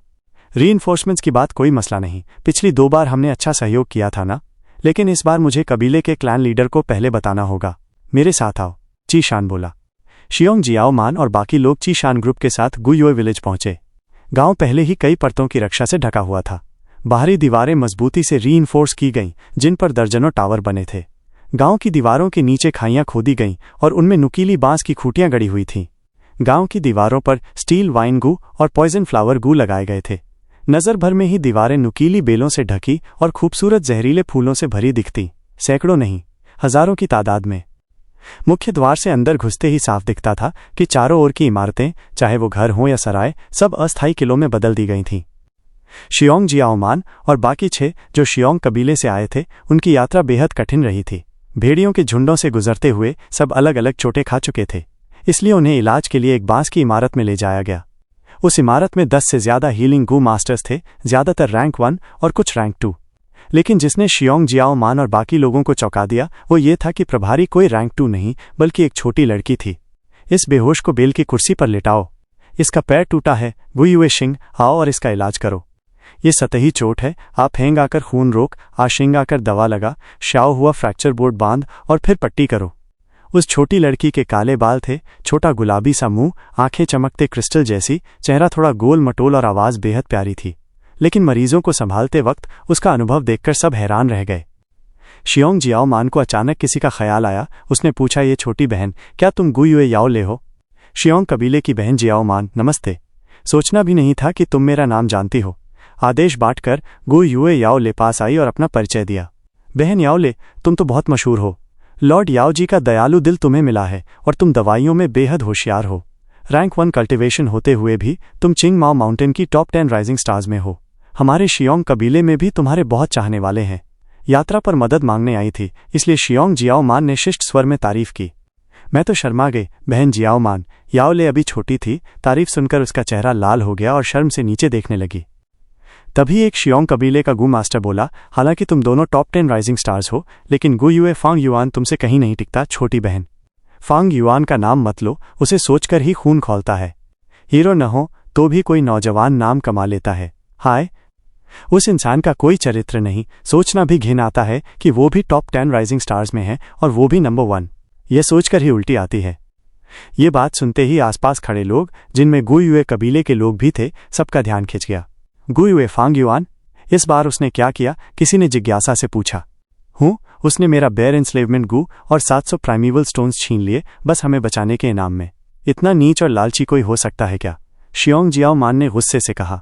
ये तो कुछ भी नहीं, और भी बुरे काम उसने किए हैं। उसका दिल कोयले से भी काला है। एक वाइटैलिटी लीफ 80 प्राइमीवल स्टोन्स में बेची। मौके का फायदा उठाकर लूट रहा है। यह आदमी लालची और बेहद बेशर्म है। वो तो हद से ज्यादा घमंडी है। मेरा दोस्त उसके ग्रुप में शामिल होना चाहता था। उसने न सिर्फ मना कर दिया, बल्कि सबके सामने बेइज्जत भी किया। उसे क्या समझा है? वो तो बस सी ग्रेट टैलेंट है। वो तो असल में बिगड़ा हुआ बेटा है। अपने माँ बाप की विरासत बर्बाद कर दी। कारवा से एक रेड स्टील रेलिक गु खरीदी, फिर बाइनिंग बिंग से दूसरी छीन ली। अगर मेरे पास ये दोनों होती तो मैं भी उसकी कल्टिवेशन कर लेता। लॉर्ड गु युए छिंगशू ही सबसे अच्छे थे, विनम्र और दयालु। अफसोस कि जल्दी मर गए। लेकिन उसका भाई फांग झेंग तो बिल्कुल अलग है।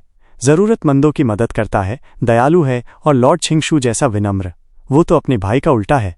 शियोंग जियाओ मान को उम्मीद नहीं थी कि उसकी भड़ास इतनी प्रतिक्रिया लाएगी।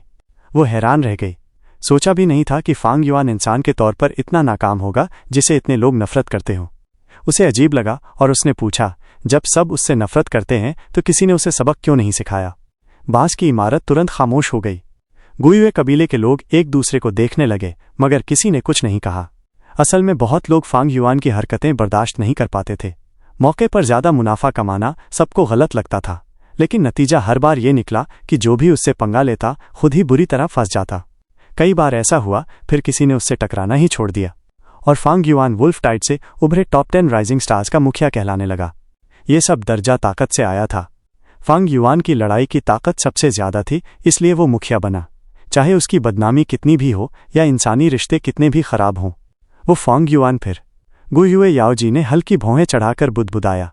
उसने फांग युआन को कभी देखा नहीं था, लेकिन उसके बारे में बहुत कुछ सुन चुकी थी। फांग युआन के बारे में उसकी राय पहले से ही खराब थी। ये फांग युआन भले मेरा सीनियर हो, मगर उसकी हरकतें माफ करने लायक नहीं। वो बहुत हद से ज्यादा है। इस बार बहन जियाओ मान को लूटकर बेयर एंस्लेवमेंट गु छीन लिया और 700 प्राइमीवल स्टोन्स भी। हमारी दोनों कबीलों की संधि की परवाह नहीं की। नहीं, मुझे दादी को बताना होगा और उनसे कहना होगा कि वो फांग युआन को सबक सिखाएं, नहीं तो हमारा गु युए कबीला बदनाम हो जाएगा। ये सोचकर उस छोटी लड़की ने निश्चय किया कि कबीले का कोई बुजुर्ग फांग युआन को सबक सिखाए। वो खुद तो ऐसा नहीं कर सकती थी, लेकिन उसे भरोसा था कि उसकी दादी मेडिसिन हॉल की गु युए याओजी कर सकती हैं। उसकी नज़र में उसकी दादी सर्वशक्तिमान थी। तुम चाहते हुए कि मैं गु युए फांग युआन से निपटूं? याओजी ने अपनी पोती को देखा, चेहरा भावहीन, फिर अचानक चिंतित हो गई। मेरी प्यारी पोती, क्या उसने तुम्हें सताया? उन्होंने जल्दी से पूछा। उसने मुझे नहीं, लेकिन औरों को सताया है। इस बार उसने शियोंग कबीले की बहन जियाओ मान को लूटा, एक बेयर एंस्लेवमेंट गु और 700 प्राइमीवल स्टोन्स ले लिया। ये बहुत ज्यादा है। अगर ये ऐसे ही चलता रहा तो कबीले की इज्जत मिट्टी में मिल जाएगी, गु युए याओ ले ने कहा। दादी जानती हैं ये मामला। प्यारी पोती, तुम जाओ, दादी तुम्हें निराश नहीं करेंगी, याओ जी ने गहरे सोच के बाद कहा। धन्यवाद दादी। दादी, आप नहीं जानती, ये आदमी बहुत दुष्ट है। अपने माल की कीमत बढ़ाता है, कमजोरों को दबाता है। ये तो सच्चा खलनायक है। पोती के जाने के बाद याओ जी सोच में डूब गईं। वो फांग युआन से निपटना बहुत पहले से चाहती थी, लेकिन वजह याओ ले जैसी भोली नहीं थी। असल में फांग युआन के पास इतना फायदा था कि उस पर वार किया जा सके। पहले था लिकर वर्म। हालांकि पहले याओजी ने एक कारवां से खरीदा था, लेकिन वो अपनी पोती याओले को दे दिया था। खुद उन्हें भी एक लिकर वर्म चाहिए था, एक रैंक 3 गू वर्म रिफाइन करने के लिए। फिर था 9 लीफ वाइटैलिटी ग्रास। कबीले का ज्यादातर 9 लीफ वाइटैलिटी ग्रास उन्हीं के नियंत्रण में था और वाइटैलिटी लीव्स बेचकर वो अपनी सत्ता और दर्जा मजबूत करती थीं। ये फांग युआन बहुत घमंडी है। पहले तो जब मैं उसका लिकर वर्म खरीदना चाहती थी, उसने मना कर दिया। क्या हिम्मत है उसकी। अब उसने वाइटैलिटी लीव्स की कीमत बढ़ाकर ढेर सारा पैसा कमा लिया। क्या उसे लगता है कि मैं दवा घर की एल्डर कोई हवा हूं? याओले ने अपनी नज़रों से शियोंग जियाओ मैन और बाकी लोगों को दरवाजे तक भेजा, लेकिन उनका अलग होना ज्यादा देर टिक नहीं पाया। सिर्फ 15 मिनट बाद ही शियोंग जियाओ मैन और बाकी फिर से बांस के बिल्डिंग में लौट आए। हम लोग बदकिस्मत हैं, वुल्फ टाइड आ गया है, शियोंग जियाओ मैन ने कड़वी हंसी के साथ समझाया। जैसे ही बिल्डिंग में मौजूद गू मास्टर्स ने यह सुना, उनके चेहरे एकदम गंभीर हो गए। शियोंग जियाओ मैन का दल संख्या में बड़ा था, फिर भी उन्हें विलेज तक पीछे हटना पड़ा। इससे साफ जाहिर था कि इस बार का वुल्फ टाइड कितना ज्यादा खतरनाक है। सब लोग प्रिपेयर हो जाओ, लाइटनिंग वुल्फ पैक अभी विलेज पर हमला करने वाला है, शियोंग जियाओ मैन ने कहा। जैसे ही उसने कहा, पूरे विलेज में सायरन्स बज उठे। गांव कुछ पल के लिए शांत हुआ, फिर अगले ही क्षण शोर शराबा गूंज उठा। ये अलार्म, इसका मतलब है बड़ी संख्या वाला वुल्फ पैक विलेज पर हमला कर रहा है। जल्दी करो, जल्दी अपनी अपनी टीम को इकट्ठा करो, बड़ी लड़ाई होने वाली है। कम वक्त अभी अभी लौटा था, थोड़ा आराम करना चाहता था। गू मास्टर्स बड़बड़ाने लगे, कुछ के चेहरे सख्त हो गए। तुरंत ही बिल्डिंग और गलियों से गू मास्टर्स तेजी से निकलने लगे और विलेज के चारों दरवाजों और आउटर वॉल्स की ओर इकट्ठा होने लगे। विलेज की आउटर वॉल्स के अंदर हर थोड़ी दूरी पर बड़ी बड़ी लकड़ी की सीढ़ियां लगाई गई थीं ताकि गू मास्टर्स ऊपर चढ़ सकें। और जितने भी डिफेंसिव टावर्स बने थे वो आउटर वॉल से भी ऊंचे थे, मानो गांव के बहादुर रक्षक खड़े हों। फांग युआन भी भीड़ में शामिल होकर आउटर वॉल के नीचे पहुंचा। एक गू मास्टर लकड़ी की सीढ़ी पर चढ़ ही रहा था कि फांग युआन ने उसे खींचकर नीचे गिरा दिया और खुद ऊपर चढ़ गया। कौन कमीना। वो गू मास्टर गाली देने ही वाला था कि देखा सामने फांग युआन खड़ा है तो तुरंत चुप हो गया। फांग युआन सीढ़ी चढ़कर ऊपर पहुंचा। उसने व्हाइट जेड गू का इस्तेमाल किया और सामने का हालात ऑब्जर्व किया। विलेज के ठीक बाहर हजारों लाइटनिंग वुल्व्स इधर उधर घूम रहे थे। सिर्फ एक नज़र डालते ही सामने हजारों चमकती हरी आंखें दिखाई दी, जिससे किसी की भी रीढ़ में ठंडक दौड़ जाए। ये सारे भेड़िए भूखे थे, कुछ तो इतने कंगाल हाल में थे कि उनके जिस्म सूख कर सिकुड़ गए थे। भेड़ियों की संख्या इतनी ज्यादा थी कि वो चलते फिरते कहर बन चुके थे। आसपास के सारे जंगली जानवर या तो भगा दिए गए थे या खा लिए गए थे और अब भेड़ियों को खाने के लिए कुछ नहीं बचा था। उनके लिए इंसानों से भरा हुआ विलेज एक जानलेवा खिंचाव था। भेड़िए वैसे ही जंगली होते हैं और भूखे भेड़िए और भी खतरनाक और भी पागलपन से भरे होते हैं। अगर कोई लाइटनिंग वुल्फ पेट भर खा चुका हो तो वो विलेज पर हमला नहीं करता। इन साधारण लाइटनिंग वुल्व्स के अलावा वहाँ बोल्ड लाइटनिंग वुल्व्स भी थे। भले ही वो बाकी वुल्फ पैक्स में घुल मिल गए हों, मगर बोल्ड लाइटनिंग वुल्व्स को पहचानना आसान था। उनका जिस्म बछड़े जितना बड़ा था, कम से कम 30 तो वहाँ थे। ये देखकर बहुत से लोगों ने लंबी सांस खींची। इस साल ये दूसरी बार था जब गुयुए विलेज पर भेड़ियों का हमला हुआ, लेकिन इस बार की संख्या पिछली बार से लगभग दुगुनी थी। ये बोल्ड लाइटनिंग वुल्व्स अपनी पूरी ताकत पर थे, बैल जितने मजबूत। आम भेड़िए चाहे भूखे रह जाएं, मगर ये 100 भेड़ियों के राजा कभी भूखे नहीं रहते। इन्हें हमेशा भरपूर खाना मिलता। संसाधन हमेशा ऊपर वालों को पहले दिए जाते हैं। नीचे वालों के हक छीन लिए जाते हैं और ऊपर वालों को दे दिए जाते हैं। चाहे इंसानों का समाज हो या जानवरों का झुंड, नियम यही है। असल खतरा ये बोल्ड लाइटनिंग वुल्व्स नहीं है। फांग युआन की नज़र घूमी और उसने जल्दी ही भेड़ियों के झुंड के पीछे पेड़ों की छाया में छिपे 3 विशाल भेड़ियों को देख लिया। 1000 भेड़ियों के राजा फ्रेंजी लाइटनिंग वुल्व्स। हर फ्रेंजी लाइटनिंग वुल्फ हाथी जितना बड़ा था। ये देखकर फांग युआन की आंखों की पुतलियां थोड़ी सिकुड़ी, लेकिन तुरंत ही वो सामान्य हो गया। उसने और ध्यान से ऑब्जर्व किया और देखा कि और भी बोल्ड लाइटनिंग वुल्व्स अलग अलग दिशाओं से आ रहे हैं, लेकिन उसने लाइटनिंग क्राउन वुल्फ को नहीं देखा। फांग युआन ने भीतर ही भीतर राहत की सांस ली, क्योंकि लाइटनिंग क्राउन वुल्फ न होने से विलेज तुलनात्मक रूप से सुरक्षित था। उसकी यादों में लाइटनिंग क्राउन वुल्फ अगस्त के आखिर में प्रकट हुआ था। उसने गुयु क्लान को भारी नुकसान पहुंचाया था। अगर क्लान लीडर और एल्डर्स मिलकर उसे रोकते नहीं और गुयु चिंगशु अपनी जान कुर्बान करके अपनी शक्ति न बढ़ाते तो गुयु विलेज कब का नष्ट हो चुका होता। अपने पुनर्जन्म के बाद से फांग युआन ने बहुत सी बातें बदल दी थीं। गुयुए चिंगशु पहले ही बलिदान दे चुका था, इसलिए फांग युआन कोई लापरवाही नहीं कर सकता था। उसे शक था कि लाइटनिंग क्राउन वुल्फ अब भी आ सकता है, इसलिए वो तेजी से यहां पहुंचा और सब ऑब्जर्व करने लगा। हाउल! तीनों फ्रेंजी लाइटनिंग वुल्व्स ने सिर उठाकर लंबी ऊंची दहाड़ लगाई। उनकी दहाड़ सुनकर हजारों लाइटनिंग वुल्व्स ने आदेश पाया और विलेज पर हमला शुरू कर दिया। विलेज की तरफ गू मास्टर्स पहले ही प्रिपेयर होकर फॉर्मेशंस में खड़े थे। रैंक 1 गू मास्टर्स सब आउटर वॉल के कोनों पर खड़े थे, दोनों हाथों से ठंडी दीवारों को पकड़े। रैंक 2 गू मास्टर्स में से कुछ सीढ़ियां चढ़ रहे थे और कुछ टावर्स की छत पर इकट्ठा हुए। उनके पीछे जो अस्थायी फोर्ट्स बनाए गए थे उनमें ढेरों गू मास्टर्स थे। कोई सपोर्ट टीम में था, कोई मेडिसिन हॉल से आया हीलिंग गू मास्टर था और कुछ रिकॉन गू मास्टर्स लगातार इधर उधर घूमकर पीछे वालों को बैटल इन्फॉर्मेशन पहुंचा रहे थे। कुछ क्लैन एल्डर्स पीछे खड़े थे, कुछ टावर पर चढ़े थे और बाकी किनारे खड़े होकर शक्ति बचा रहे थे ताकि क्लैंसमैन का हौसला बना रहे। वे आ गए। फांग युआन सीढ़ी पर खड़ा था, उसकी आंखों में चमक थी। पूरे माउंटेन से लाइटनिंग वुल्व्स ऐसे बढ़े जैसे टाइडल वेव और विलेज पर टूट पड़े। गड़गड़ गड़गड़। सबसे पहले वे आउटर वॉल्स के बाहर पहले से खोदे गए गड्ढों में गिरे। उनके जिस्म बांस के भाले से छलनी हो गए, मानो कोई पकौड़ी उबलते बर्तन में गिरी हो। कुछ वहीं मर गए, बाकी कराहते हुए तड़पने लगे। हवा चली और खून की गंध सबकी नाक में घुस गई, साथ ही भेड़ियों की चीख पुकार गूंज उठी। भेड़ियों का झुंड और पागल हो गया। रुकने की बजाय वो खून की गंध से और भी ज्यादा उग्र होकर हमला करने लगे। भेड़िए एक एक कर ट्रैप में गिरते रहे, अपनी जान देकर बाकी साथियों के लिए रास्ता बना रहे थे। साथी की लाशों पर पांव रखकर आउटर वॉल से टकराने लगे। एकदम से दीवारों पर धड़ाम धड़ाम की आवाज गूंजने लगी। साधारण लाइटनिंग वुल्व्स दीवार तोड़ नहीं सकते थे, लेकिन हजारों की भीड़ के टकराने से आउटर वॉल हिलने लगी। रैंक 1 गू मास्टर्स जो आउटर वॉल के नीचे थे, डर से कांपते हुए भी अपनी जान जोखिम में डालकर प्राइमीवल एसेंस, स्टील वाइन गू और पॉइजन फ्लावर गू में डालते रहे। दीवारों से निकले असंख्य कांटों ने लाइटनिंग वुल्व्स के जिस्म छेद दिए। पॉइजन फ्लावर गू ने इन कांटों को जहरीला बना दिया था, जिससे जहर भेड़ियों के शरीर में फैलने लगा। भेड़िए पंजे मारते, दीवार चबाते, लेकिन चोटें गहरी होती गईं, जहर बढ़ता गया और उनका शरीर धीरे धीरे ढीला पड़ने लगा। प्यूं प्यूं प्यूं। रैंक 2 गू मास्टर्स जो टावर्स पर थे या सीढ़ियों पर खड़े थे, उन्होंने मून ब्लेड्स चलाए। मून ब्लेड्स भेड़ियों के झुंड में घुसे और तुरंत खून छिटक गया, भेड़ियों के टुकड़े उड़ने लगे। तभी बोल्ड लाइटनिंग वुल्व्स भी लड़ाई में उतर आए और तुरंत कई गू मास्टर्स घायल और मारे गए।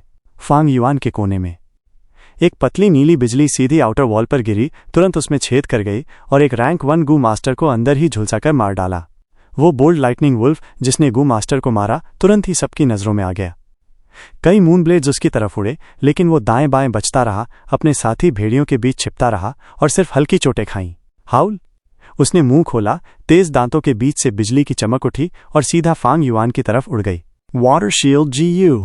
फांग युआन ने नाक से जोर की सांस निकाली और हल्की नीली भाप निकली। वो भाप फैलकर एक जल का गोला बनी और उसके चारों ओर वाटर शील्ड खड़ा हो गया। बिजली की लहर वाटर शील्ड पर गिरी और उसे हिला डाला, लगभग तोड़ ही डाला। Moon glow GU। फांग युआन ने वाटर शील्ड हटा लिया और उसकी कलाई से 3 मून ब्लेड्स निकले। मून ब्लेड्स का कोना बड़ा चालाक था। भेड़िया पहले को बच गया, लेकिन दूसरे ने उसके अगले पंजे पर वार किया, जिससे उसकी गति धीमी हो गई और तीसरे ने उसके सिर पर चोट कर उसकी बाईं आंख नष्ट कर दी। भेड़िया दर्द से दहाड़ उठा और बाकी गू मास्टर्स ने मौका देखकर मून ब्लेड्स की बौछार कर दी। प्यूं प्यूं प्यूं। वो बोल्ड लाइटनिंग वुल्फ तुरंत ही खून में नहा गया। जख्म इतने गहरे थे कि हड्डियां दिखने लगीं। वो थोड़ी देर कांपा और फिर ढेर होकर गिर पड़ा। आसपास का वुल्फ पैक डर गया, मानो तालाब में लहर उठ गई हो। लेकिन पीछे मौजूद 3 फ्रेंजी लाइटनिंग वुल्व्स झुंड को संभाले हुए थे और थोड़ी देर का हड़कंप मिटाकर भेड़िए फिर क्लॉज उठाकर आउटर वॉल्स पर टूट पड़े। फांग युआन ने कुछ और मून ब्लेड्स छोड़े और फिर सीढ़ी से नीचे उतर गया। बस इतना करते करते ही उसका डीप रेड प्राइमीवल एसेंस आधे से भी कम बचा। अब उसे रिप्लेनिश करने की जरूरत थी। जैसे ही वो नीचे उतरा, एक रैंक 2 गू मास्टर उसकी जगह चढ़ गया। आमतौर पर जो गू मास्टर्स दूर से हमला कर सकते थे, वही सीढ़ियों या टावर्स की छत पर खड़े होते थे। उनका ध्यान हमेशा बोल्ड लाइटनिंग वुल्व्स पर रहता, क्योंकि उनका खतरा आम भेड़ियों से कहीं ज्यादा था। कुछ बोल्ड लाइटनिंग वुल्व्स के अंदर ऐसे गू वर्म्स थे जो उन्हें ऊंचा कूदने में मदद करते थे, जिससे वो विलेज के अंदर तक कूद जाते। फांग युआन सीढ़ी से उतरकर पीछे की तरफ चल पड़ा। उसके आसपास कई लोग थे जो उसकी तरह प्राइमीवल एसेंस खर्च कर चुके थे और अब लौटकर रिकवर कर रहे थे। दूसरी टीम उनके स्थान पर जाकर लड़ाई जारी रख रही थी। ये असली बैटलफील्ड था। रैंक 2 के पीक स्टेज से नीचे की ताकत यहाँ बहुत मामूली थी। असली स्तंभ रैंक 3 गू मास्टर्स थे जो हालात को कंट्रोल कर सकते थे। फांग युआन एक बांस की बिल्डिंग तक पहुंचा। इसे मजबूत करके स्पेशली तैयार किया गया था। वो अंदर घुस गया, जहां बहुत सारे गू मास्टर्स प्राइमीवल स्टोन्स पकड़े बैठे थे और प्राइमीवल एसेंस रिकवर कर रहे थे। हीलिंग गू मास्टर्स भीड़ में घूम रहे थे। कोई घुटनों के बल झुका, कोई घायलों पर पट्टियां बांध रहा था। कोने में फर्स्ट एड किट्स रखी थीं। फांग युआन भी एक जगह बैठ गया। एक हीलिंग गू मास्टर उसके पास आई, लेकिन उसने सिर हिला दिया। वो समझ गई और किसी और के पास चली गई। ऐसे ही रोटेशन स्ट्रैटेजी से रात के 10 बजे तक फांग युआन 5 बार बैटलफील्ड में उतर चुका था, लेकिन भेड़ियों का झुंड कम होने की बजाय और बढ़ता दिख रहा था, क्योंकि फ्रेंजी लाइटनिंग वुल्व्स की दहाड़ सुनकर और झुंड आ पहुंचे थे। लगता है ये वुल्फ टाइड पूरी रात चलेगा, एक क्लैन एल्डर ने बाहर देखते हुए चिंतित चेहरा बनाया। रात में गू मास्टर्स की नज़र कमज़ोर हो जाती थी, लेकिन लाइटनिंग वुल्व्स अंधेरे से बिल्कुल प्रभावित नहीं होते थे। ये इस साल का सिर्फ दूसरा वुल्फ टाइड है और इतनी तीव्रता, हालात अच्छे नहीं हैं, दूसरे क्लैन एल्डर ने लंबी सांस छोड़ते हुए कहा। गू युए याओजी का चेहरा गहरा पड़ गया। वो मेडिसिन हॉल की क्लैन एल्डर थी और हीलिंग गू मास्टर्स का नेतृत्व कर रही थी। हर घायल और मृतक की पहली रिपोर्ट उसके पास आती थी। उस बांस के पतले से कागज पर आज की सारी चोटों और मौतों का लेखा जोखा दर्ज था। याओजी ने उसे हाथ में पकड़ रखा था और उसके चेहरे पर गंभीरता साफ झलक रही थी। इस बार मौतें पहले से कहीं ज्यादा थीं, लेकिन वो जानती थी कि ये गू मास्टर्स की काबिलियत के घटने से नहीं था, बल्कि इसलिए कि भेड़ियों की संख्या और उग्रता पहले से कहीं ज्यादा थी। 9 लीफ वाइटैलिटी ग्रास की स्थिति क्या है? डूबते लाल सूरज को देखते हुए याओजी ने धीमी आवाज में पूछा। उसका अधीनस्थ तुरंत बोला, अब भी 3 लोगों ने अपना नहीं दिया है, उनमें से एक फांग युआन भी है। याओजी ने सुना और नाक से ठंडी सांस छोड़ी, फिर पूछा, याओ ले कहाँ है? मिस याओ ले ईस्ट डोर के पास हीलिंग टीम का नेतृत्व कर रही हैं। मैंने कई बार उन्हें समझाया, लेकिन वो पीछे रहने से मना करती हैं, हमेशा फ्रंटलाइंस पर ही जाना चाहती हैं। ये कहते कहते वो अधीनस्थ डर के मारे घुटनों पर गिर पड़ा। याओजी थोड़ी देर सोच में पड़ी और फिर हाथ हिलाकर उसे जाने का इशारा किया। उसकी पोती के पास एक क्लैन एल्डर मौजूद था। शियोंग जियाओ मैन और उसका दल भी वहां आउटर वॉल पर लड़ रहा था। कहा जा सकता था कि फ्रंटलाइंस ही सबसे सुरक्षित जगह थी। हालांकि याओजी अपनी पोती पर बहुत प्यार करती थी, मगर उसकी हिम्मत की कद्र भी करती थी। सत्ता में बैठे लोगों की अपनी सोच होती है। ये अनुभव भविष्य में गू युए याओले की सबसे बड़ी पॉलिटिकल एडवांटेज बनेंगे जब वो मेडिसिन हॉल की वारिस बनेगी। सोने जैसा चमकता पूरा चांद आसमान में टंगा हुआ था। तैरते बादल उसकी रोशनी को धुंधला कर रहे थे। गांव के बाहर जानलेवा लड़ाई चल रही थी और ये चमकदार चांदनी रात में गू मास्टर्स के लिए बड़ी राहत थी। भेड़ियों की लाशें खाइयों और ट्रैप्स में इतनी भर गई थीं कि दीवार की आधी ऊंचाई तक पहुंच गईं। यही ढेर लाइटनिंग वुल्व्स के लिए आगे बढ़ने का आसान रास्ता बन गया। कुछ साधारण लाइटनिंग वुल्व्स छलांग लगाकर, पंजे मारकर या सीधे दीवार लांघकर भीतर घुसने लगे, लेकिन ज्यादातर लाइटनिंग वुल्व्स ऊंचाई की वजह से गिर जाते या लड़खड़ा जाते और स्टैंड बाय गू मास्टर्स तुरंत उन्हें मार गिराते। इसी वक्त फैंग युआन भी एक टावर के ऊपर खड़ा था। उसके साथ कई और गू मास्टर्स थे। वे लगातार मून ब्लेड्स और भी तरह के हमले झुंडों पर फेंक रहे थे। पूरा बैटलफील्ड पर ये टावर्स ही सबसे बड़ा नुकसान पहुंचा रहे थे। गू मास्टर्स और टावर्स की जोड़ी ने कई साहसी लाइटनिंग वुल्व्स का सफाया कर दिया था। मार डालो, इन भेड़ियों को मिटा दो। ना, मैं तुम्हारा बदला लूंगा। हिम्मत रखो, बस थोड़ी देर और क्लैन की सुरक्षा हमारे हाथों में है। चारों ओर शोर ही शोर था। कोई पागलों की तरह चीख रहा था, कोई बदले की कसम खा रहा था, कोई दर्द से कराह रहा था, कोई नारे लगा रहा था। फैंग युआन बेपरवाह खड़ा था, हाथ से कभी कभार मूनब्लेड फेंकता और बैटलफील्ड को ध्यान से देखता रहा। भले ही चांद चमक रहा था, पर दिन जैसी साफ नजर नहीं थी। 3 फ्रेंजी लाइटनिंग वुल्व्स पीछे खड़े थे, हिल भी नहीं रहे थे। उनकी परछाइयां बस धुंधली दिखाई दे रही थीं। जब तक वे सही सलामत थे, बाकी सारे लाइटनिंग वुल्व्स बस बलि के बकरे थे। चाहे जितने भी बोल्ड लाइटनिंग वुल्व्स हों, उनकी हैसियत बस बलिदान की थी। अचानक एक फ्रेंजी लाइटनिंग वुल्फ आगे बढ़ा। उसने अपना बड़ा मुंह खोला और थंडरबॉल फेंका। Rank 3, Thunderclap GU। वो थंडरबॉल बड़ा नहीं था, बस चक्की के पत्थर जितना, पर उसमें अजीब नीली बिजली भरी थी और उसकी रफ्तार बहुत तेज थी। पल भर में ही वो थंडरबॉल फैंग युआन वाले टावर से टकरा गया। लड़ाई अब तक बराबरी पर अटकी हुई थी। कई गू मास्टर्स बस बिना सोचे लड़ रहे थे और थंडरबॉल पर किसी ने ध्यान नहीं दिया। Water Shield GU White Jade GU। Fang Yuan ने बस इतनी देर में डिफेंस किया कि सफेद रोशनी उसकी आंखों में भर गई। बूम! धमाके की गूंज ने उसके कान फाड़ दिए। धमाके से निकली बेआकार ताकत ने उसे उड़ा दिया। पानी की ढाल 2 सांस में टूट गई। बचे हुए बिजली के झटकों ने फैंग युआन को झकझोर दिया और व्हाइट जेड गू की रक्षा के बावजूद उसके शरीर में सुन्नपन फैल गया। धड़ाम! वो 3-4 मीटर ऊंचाई से जमीन पर गिरा। व्हाइट जेड गू कोई रेमंड गू नहीं थी। वो गिरने का असर कम नहीं कर सकी। फैंग युआन की पीठ दर्द से जल उठी। वो जल्दी से उठ बैठा, आंखें बार बार झपकाईं और आंसू निकल आए। 3 सांसों के बाद उसकी नज़र थोड़ी ठीक हुई। पत्थरों से बना टावर आधा टूट चुका था। काले पड़े जले हुए शव जमीन पर बिखरे पड़े थे। थंडरबॉल ने आउटर वॉल में एक बड़ा छेद खोल दिया और भेड़ियों का झुंड लहर की तरह गांव में घुस पड़ा। फ्रेंजी लाइटनिंग वुल्व्स आखिरकार बैटलफील्ड में आ गए। हजारों भेड़ियों के राजा जैसी ताकत वाकई असाधारण थी। फांग युआन के साथ टावर पर खड़े सारे गू मास्टर्स मर चुके थे, कई के तो शव भी नहीं बचे थे। बस फांग युआन ही बचा था। उसके एपर्चर में वाटर शील्ड गू थकी सी दिख रही थी। बार बार टूटने पर वाटर शील्ड गू भी नष्ट हो सकती थी। व्हाइट जेड गू भी ऐसी ही हालत में थी। गू वर्म्स ताकतवर होते हैं लेकिन बेहद नाजुक भी। जैसे थंडरक्लैप गू को ही देख लो, उसका थंडरबॉल बेहद तेज और खतरनाक होता है, लेकिन कमजोरी ये थी कि इसे बार बार नहीं चलाया जा सकता। अगला थंडरबॉल छोड़ने से पहले वक्त चाहिए। बूम! फैंग युआन अभी उठा ही था कि एक और थंडरबॉल आ पहुंचा। सोच भी नहीं सकता था कि इस वुल्फ किंग के पास 2 थंडरक्लैप गू हैं। फैंग युआन का चेहरा फीका पड़ गया और वो जल्दी से हट गया। उसने वाटर शील्ड गू का इस्तेमाल नहीं किया और सिर्फ व्हाइट जेड गू पर भरोसा किया। जानवर बनकर अपनी बदतमीजी उस वक्त एक आकृति हवा में उभरी। उससे सुनहरी रोशनी निकली जिसने थंडरबॉल को रोक लिया। एल्डर्स ने आखिरकार अपनी चाल चली, लेकिन एक एल्डर काफी नहीं था। जल्दी ही 2 और एल्डर्स आ गए। एक फ्रेंजी लाइटनिंग वुल्फ का सामना करने के लिए कम से कम 3 रैंक 3 गू मास्टर्स चाहिए या 3 ग्रुप का अच्छा टीम वर्क।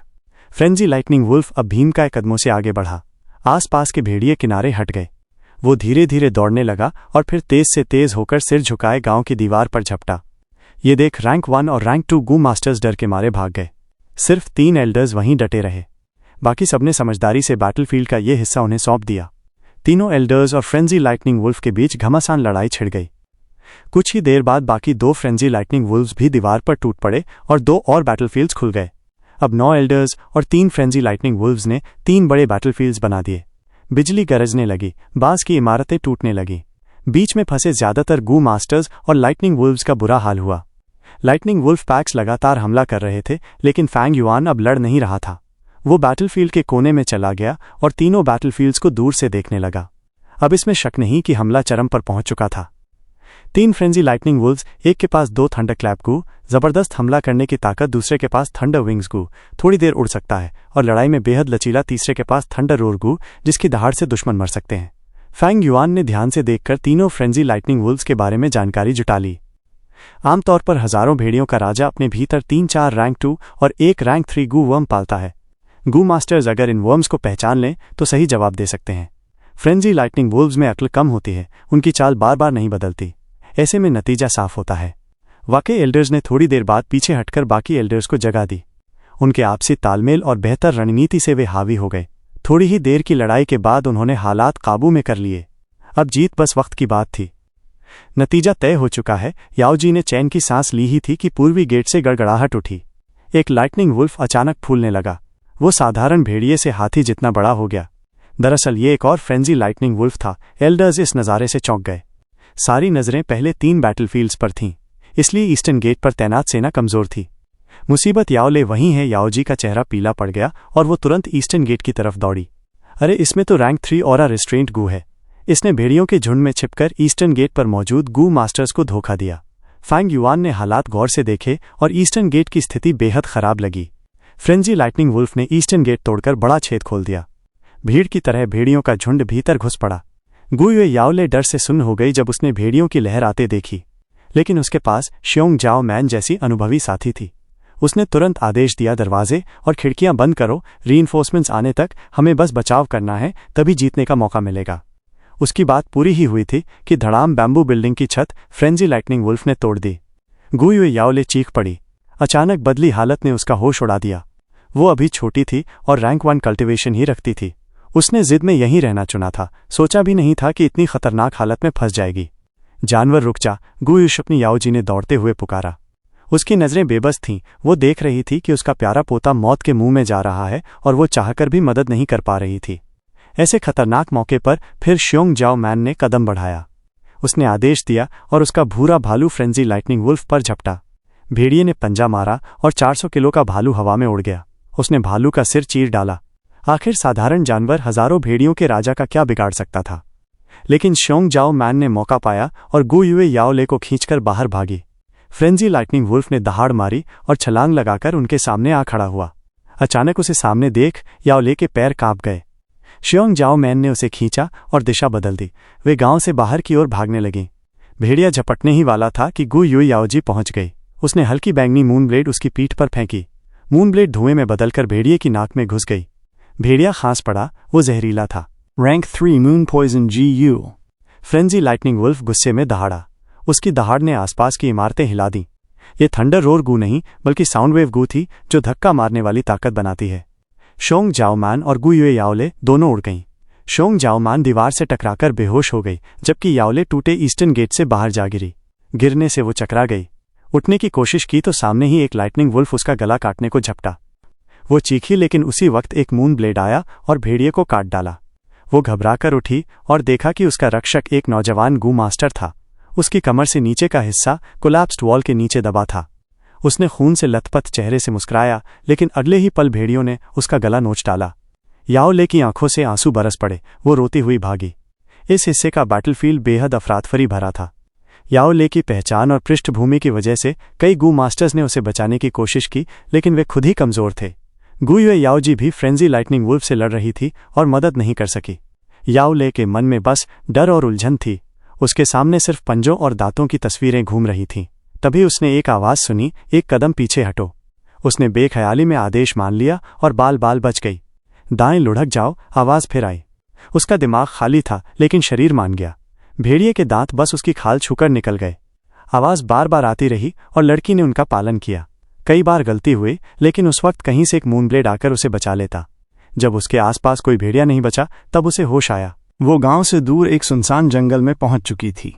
अचानक उसके सामने एक इंसान खड़ा था। उसकी आंखें चौड़ी हो गईं। गू युए फांग युआन, तुमने मेरी मदद की थी। नहीं, मैं तो बस अपनी मदद कर रहा हूं। फांग युआन मुस्कुराया और उसके होठों पर शैतानी हंसी तैर गई। तो गाइस, इसी के साथ आज का एपिसोड यहीं पर खत्म होता है। अगर आपको कहानी पसंद आया हो तो एक प्यारा सा कमेंट और वीडियो को लाइक जरूर कर देना। और हाँ, सब्सक्राइब करके जुड़ जाओ मैक्स मांगा एक्सप्लेन से। बेल आइकन भी ऑन कर लेना ताकि कोई भी अपडेट मिस ना हो। कल फिर मिलेंगे अगले एपिसोड के साथ। तब तक के लिए अपना ख्याल रखना। जय हिंद।